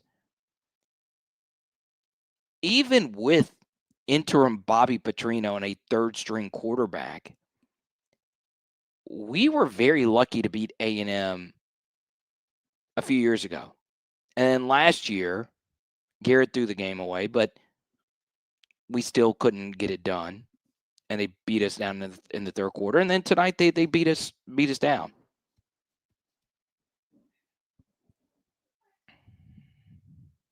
Oh, don't get into the quotes. Oh boy. Don't get into the quotes. Let's go to Gary Clark comedy. Tom Brady would look like crap with this offensive line. True.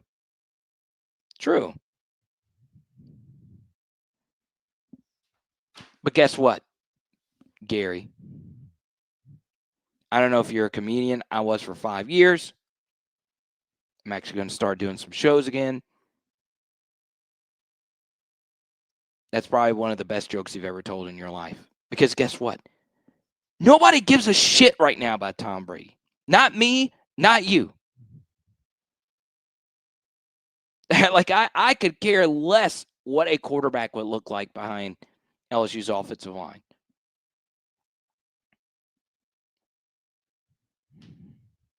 I don't mean to go off on you, Gary. Like, it's just like, I don't give a rip about Tom Brady. Yeah, Tom Brady would not be good behind its offensive line because he's 49 or whatever the hell he is. But welcome to the channel, Gary. And before I do this, JN, I know you're at the game or you're a season ticket holder. I don't care about Barry Sanders. Yeah, Barry Sanders couldn't do it because he's 60. I mean, come on. And speaking of, Harlan Berry ran for 20 yards. Caden Durham got a 20-yard run. Gary's probably never going to come back. And Gary's probably a funny guy. He's definitely funnier than me at stand-up. Let's go to Allen's very generous super chat. This team is hard to watch, not physical, and they don't seem to know what to do. How hard is it to teach how to set the edge or not rush past the QB and leave an open lane?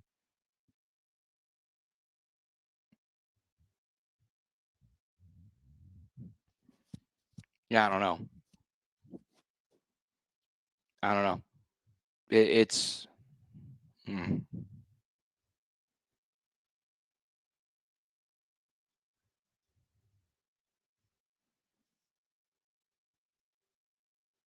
Oh.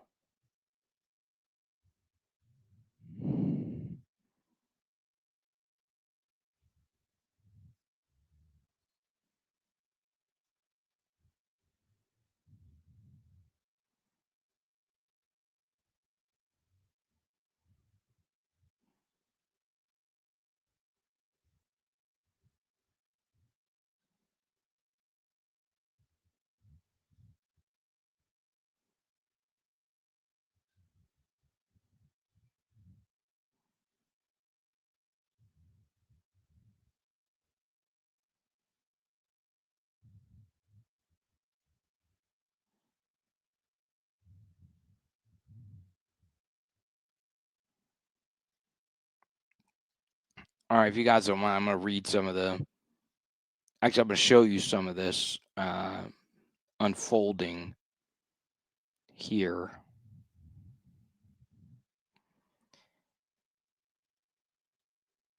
It's about to get really messy, y'all. So this is a Nicholas Brissett. This was someone that Brian Kelly fired. Nicholas Brissett was with LSU. We are spoiled. This is Jeff Landry basically saying what I said a minute ago. I think LSU sports and the board of supervisors need to rethink their actions to raise ticket prices for next year after tonight's showing. I'm not politics guy. It's just on the timeline right now.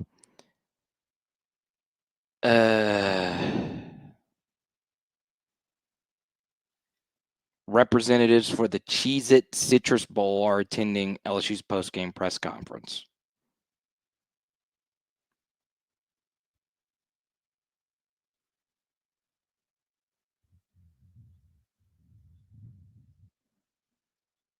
There's Moffitt on the damn eye, dude. Sheesh. That man won 3 natties at LSU. 3.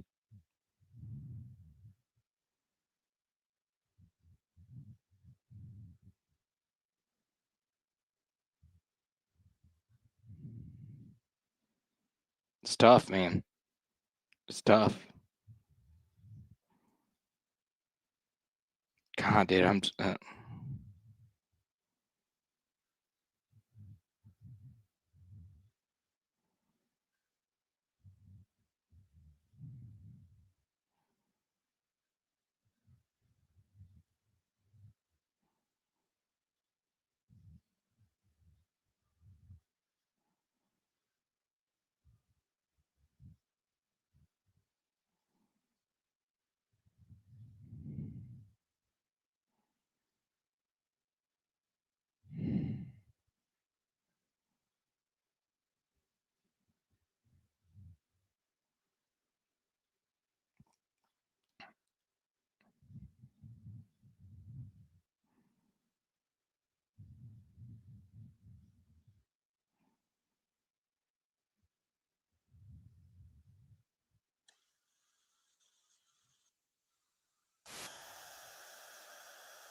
Want to have Vanderbilt's coach, Clark Lee?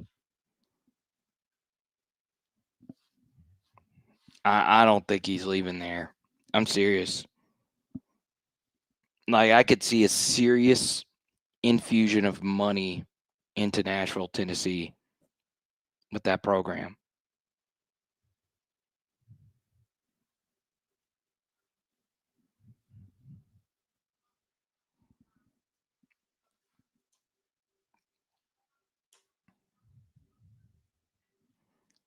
Let's take a look at the rest of the results from the SEC over the weekend. And boom.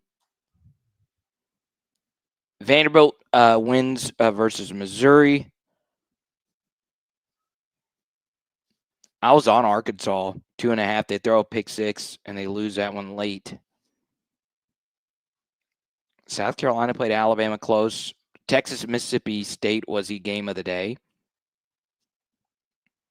But you notice the only team on here that got their asses kicked outside of sorry-ass Kentucky was us. The only team. The only team. It sucks, dude. It sucks.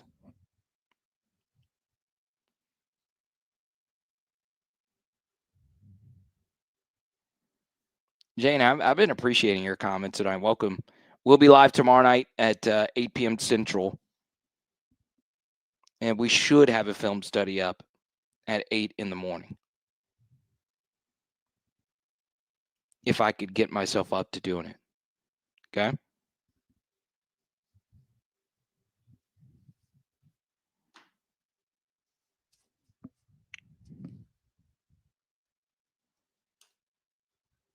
Stealing young girls' hearts.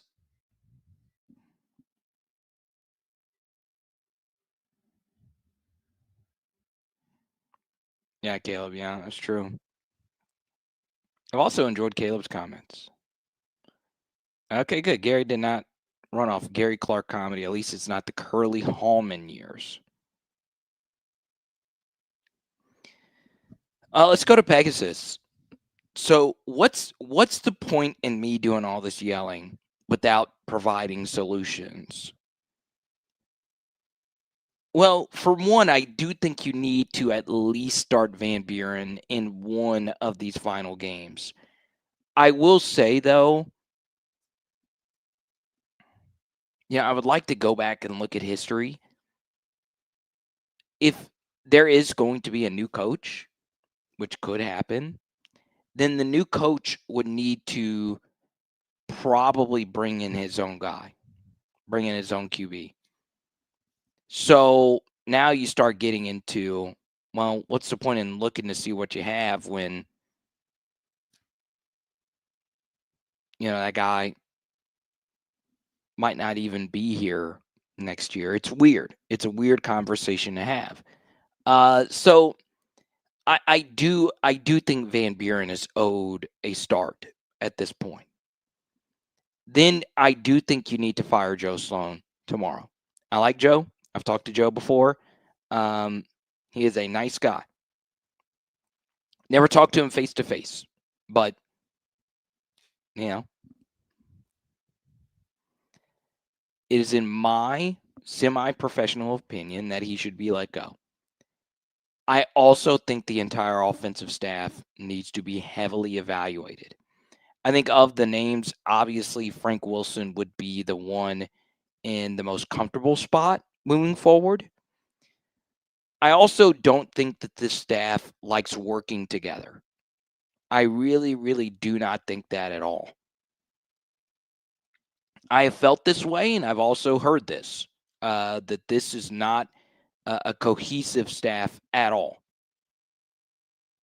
And I think a lot of it is made worse by how much money everyone on that staff makes. I mean, it is an extravagant amount of assistant coach salary that is shared amongst those coaches. So why does that matter? Well, that money could be to an offensive tackle. Would you prefer an offensive line coach that makes $850K a year to one that makes $250 to $300K, where $500K could have gone to a right tackle that could have solved a lot of our issues this year?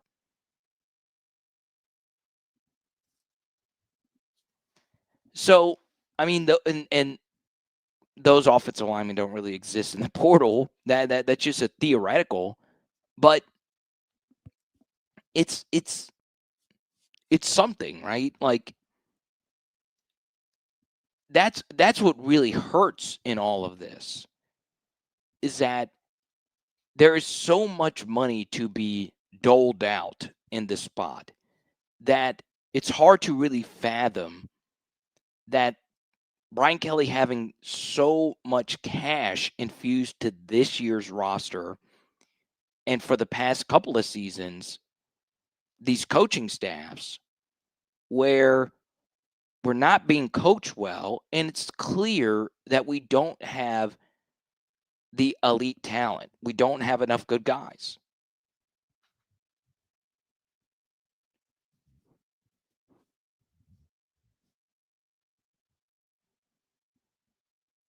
And to Mark's point, well, he's a Notre Dame fan. I'm not going to show him any love.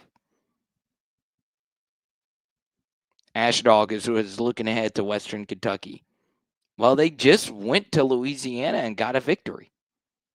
They beat our Bulldog faithful in Ruston on Wednesday, I think. I watched that game. It was a good game. Western Kentucky's a good team. Now, do we beat them? Yeah, we beat them, but I don't know.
God, dude. I mean, just wiped off the face of the earth in this game. Like, literally mutilated, decapitated, castrated, defenestrated.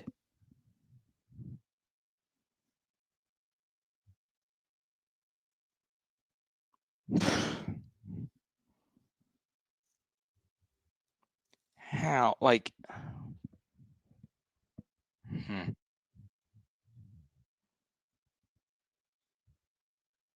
Marcus Freeman? That would be weird. Let's go to Frankie M. Do you think Scott Woodward is calling Lane Kiffin tomorrow? Well, let's talk about Lane. Florida passed over him as well as we did, because obviously Florida went and got Billy Napier, and we were getting Brian Kelly. So Lane makes $9 million a year. All right, so Lane makes $9 million a year to coach football, and Brian Kelly makes 10. Jimbo makes the most at $13 million, and then of course that's just the APY, the per year. You then get into guarantees and what you would need for staff and NIL and all of that. Obviously, Lane and Baton Rouge would win big, huge. But if I'm Lane, I'm like, hell, I'm winning big at Ole Miss. And this Ole Miss team cannot win the Natty. They can't. Last year's could have won the Natty. Last year's team was the best team equipped with facing Ohio State outside of Oregon. I was really high on Ole Miss's team last year. Now, do I think they can make a run in this year's playoff? Sure, but, do I think Lane would say, look, I have fully maxed out what I've done at Ole Miss. Let me go to Baton Rouge and have all the talent that comes with the state of Louisiana. I think he thinks about it, sure. But right now, with how it was worded with the Molly McGrath report, with him saying he's going to address his team differently, I do think it just feels like this is a play for Lane to get more money out of Ole Miss. It feels too much like it, with this being as big of a report as it was, as public of a report as it was. And is Florida or LSU willing to wait for Lane to finish out this year? Because I think he's going to want to finish out this year. Now, if you wanted Lane Kiffin, if you're either Florida or LSU, you were hurt in that he beat Oklahoma on the road.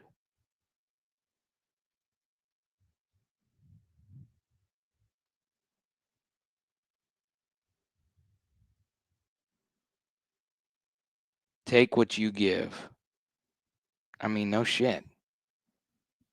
He had Jaden Daniels and couldn't get it done. I want you to think. Do you know how many coaches wish they had a quarterback half as good as Jaden Daniels? I will say a good portion of SEC schools have had at least one quarterback that you would be like, damn, that dude is a national championship quality quarterback. Most SEC schools have had that. But none of them were Jaden Daniels. Jaden was better than even a lot of those guys.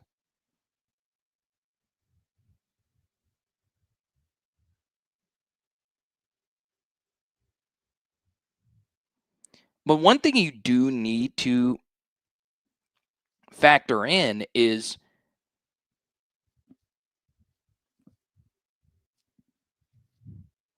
we don't know. We don't know who's going to work and who's not going to work. You never know. The coaches you think that are going to work Sometimes they work. The ones that don't.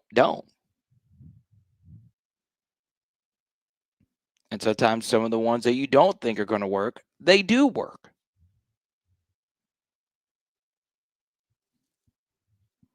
So with that much uncertainty when it comes to who you should go hire,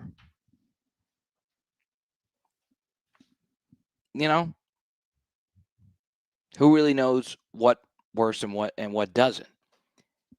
The problem with Scott Woodward is you hired Brian Kelly at a very high price.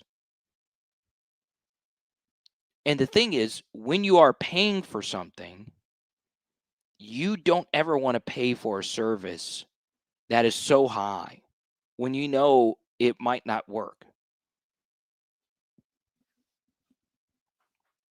Like, I think about this quite a bit when it comes to steaks and steakhouses. I went to in New York City. I went to the Salt Bay. Y'all remember Salt Bay? Where did he go, by the way? Salt Bay. I think he's a Turkish guy.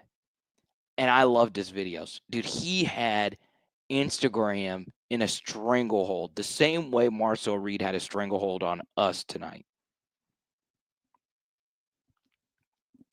So I went to New York City back in my stand-up days to do a few shows at a club called Comic Strip Live. Okay. And I was like, you know what? I'm going to I have enough money to go to one really nice restaurant, and I'm going to pick Salt Bay's restaurant. And the bill was like $150.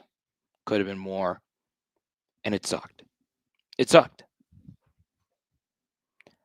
I could have had 4 or 5 different good New York restaurants at the same bill. It's like $200 after tip. And it wasn't great. It was flashy. It wasn't great. And for me, when you pay an inflated price for a coach, it could be a bill that's too much for you to dig yourself out of. Because later that night, I didn't have any money left for dinner, so I had to get a street vendor food, and it was better than what I had there.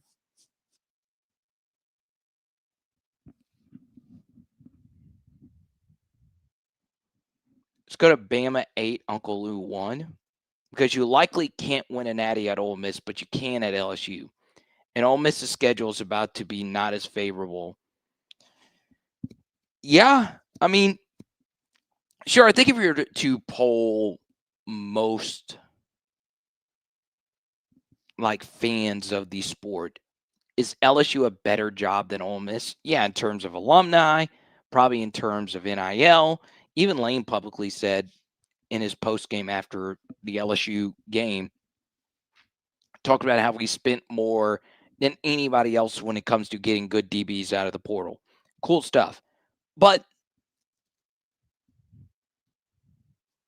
I go back to what I said a minute ago when last year's Ole Miss team was good enough to win it all, and they just choked. And now they have a team that's not nearly as good as that one in terms of raw talent, and they're in a better spot than where they were last year. So I don't know. I really, really, really don't know. I mean, odds are that Ole Miss is going to get into the playoff this year.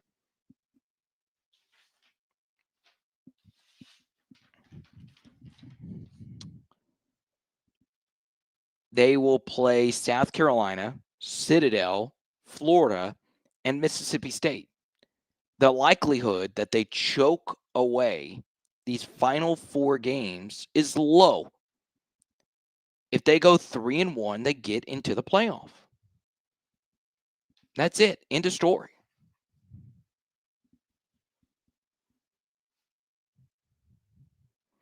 Let's go to Blake. I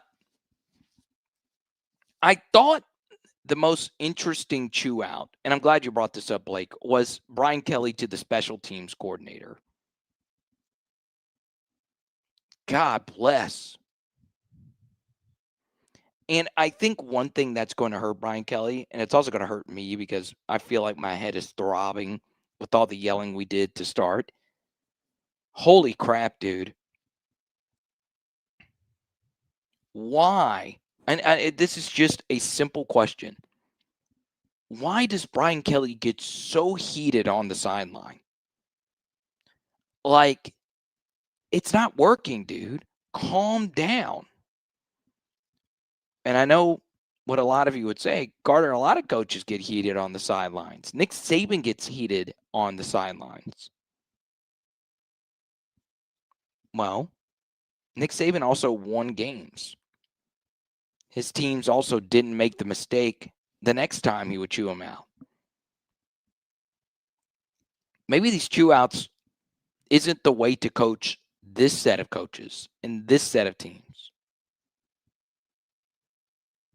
So I'm glad you brought that up, Blake. I did not bring it up. I didn't write it down in my list here. I can go for some gumbo.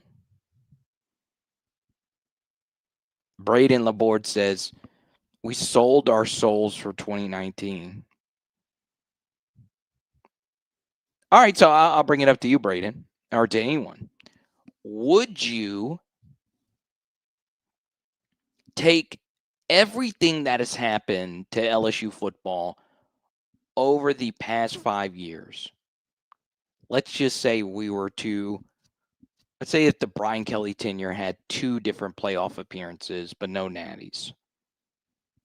We're still, for me, and you might feel different, Braden, I'm still trading this 5 years of mid, this 5 years of South Carolina, which is what we've been, for 2019 LSU. In fact, I would trade 5 more years of this for 2019 LSU, as crazy as that sounds. And the reason I say that is because we've won 2 other of these. And on top of that, there are so many schools that have fans that have never experienced anything close to winning a national championship. Imagine how much it sucks if you were like a Nebraska fan our age, right? And you didn't get to live those Tom Osborne years. I'll take it. Okay, as much as that sucks, maybe it was a soul selling year.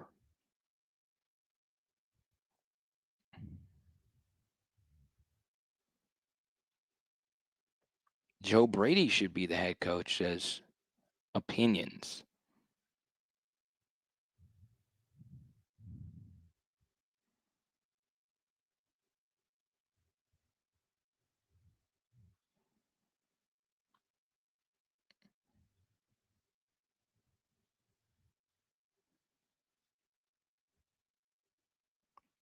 Oh, LSU winning out? Well, if LSU did win out, let's just say that they did indeed win out. Well,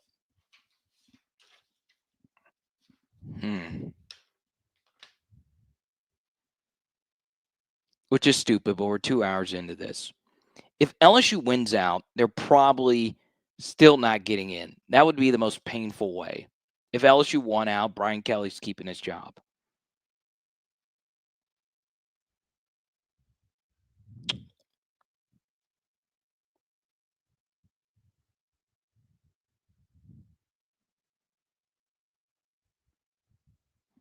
You would have needed, though, South Carolina to actually get it done versus Alabama. Because Alabama would have to lose again after LSU, which is doable. You also would have needed Tennessee to go down tonight. That did not happen.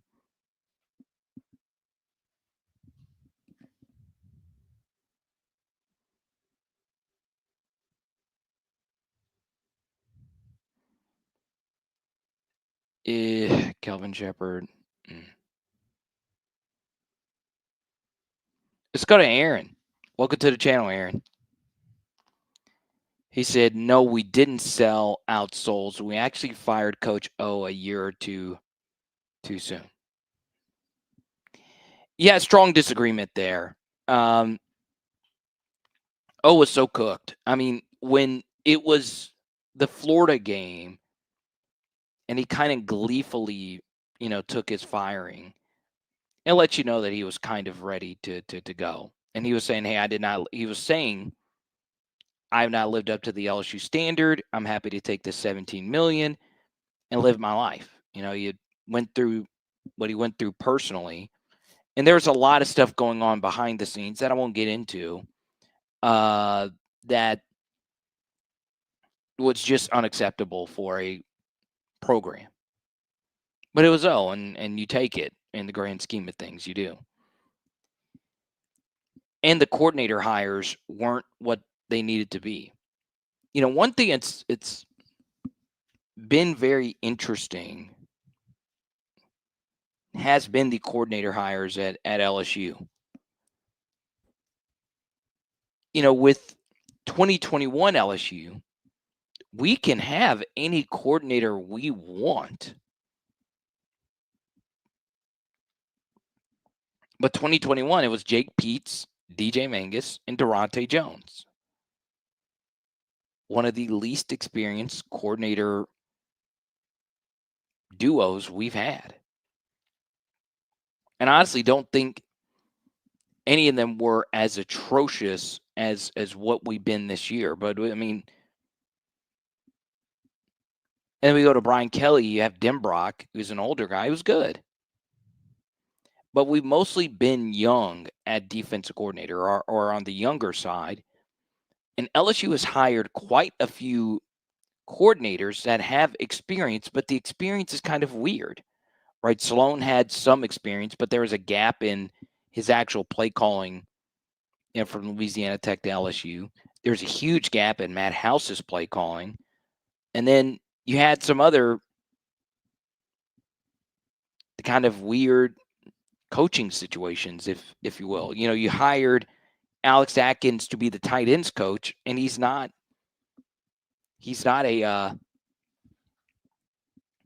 wasn't really a tight ends coach. It's weird.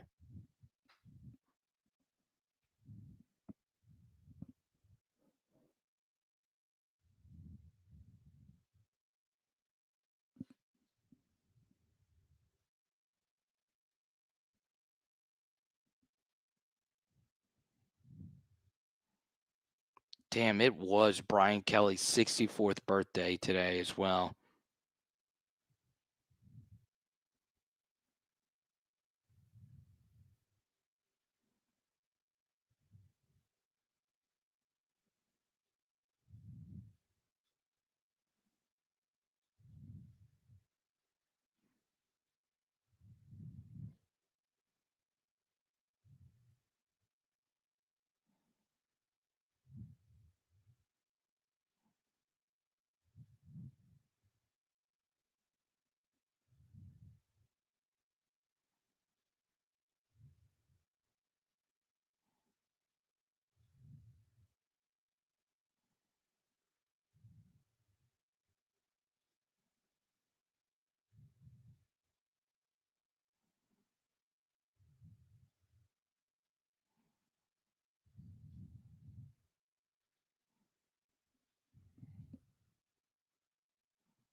Yeah, Braden, I would never look too deep into any results when it comes to this kid choosing this school or whatever.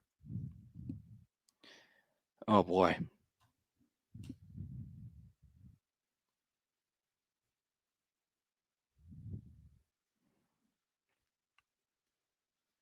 All right, all you cool cats and kittens.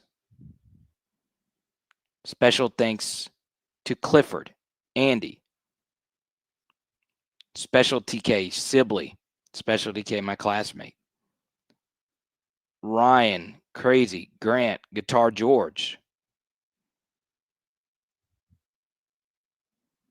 I actually missed this one from Guitar George. I'm sorry.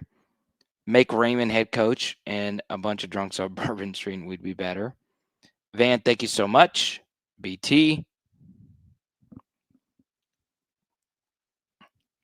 Bass and Bucks. Derek Wop.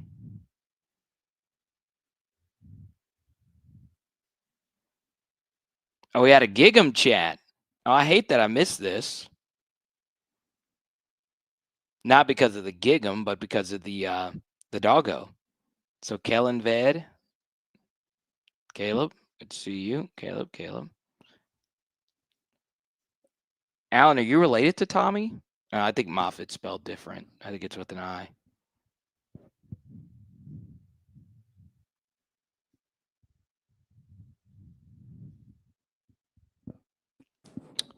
I'll answer this from John. Hey, Carter, with everyone wanting to fire BK and all the other coaching vacancies, what guarantee do I have that you'll end up with someone better for the money it would cost you? There are no guarantees. There are none. But you would know going into it that you need to be a lot more cost conscious with these coaches. Let's go to Stan. How many, and welcome to the channel, Stan and John. Appreciate each and every one of you. How many purely pocket drop back passers are there in the SEC? We'll go through it really quickly. Ty Simpson's one, but he's got some juice. He's had some impressive runs.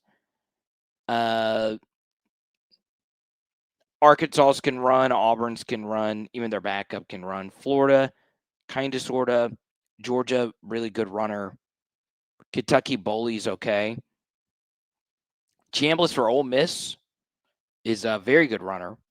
Might not even be top 5, which is crazy on here in the SEC. But Mississippi State, yes.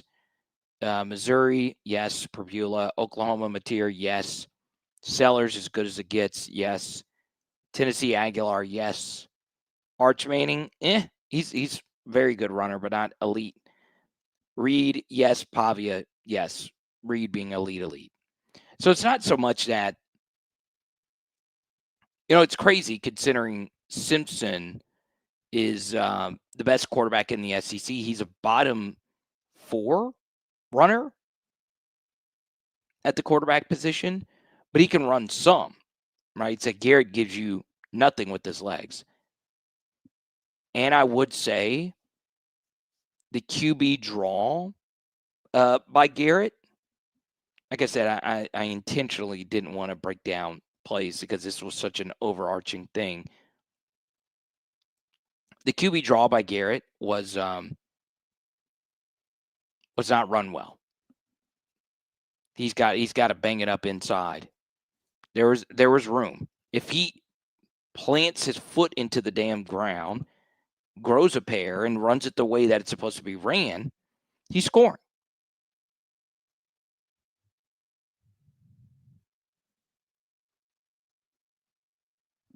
And look, I'll always like Garrett for what he's done for this program, but he's got to bang it up in there, man.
All right, y'all.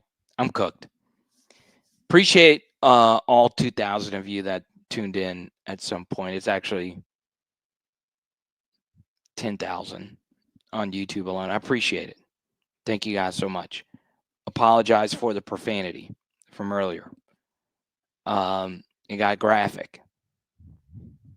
Like I said, post-game shows can get like that. My apologies. I also want to thank our partners, Labor Therapy, and our friends at Fortified Gulf Coast. Fortify your roof today. We still have Flage. We still got Jay Johnson. We'll talk to you soon. It is Power Hour LSU. Boom. Tonight we are doing burgers. Let's go. Let's go.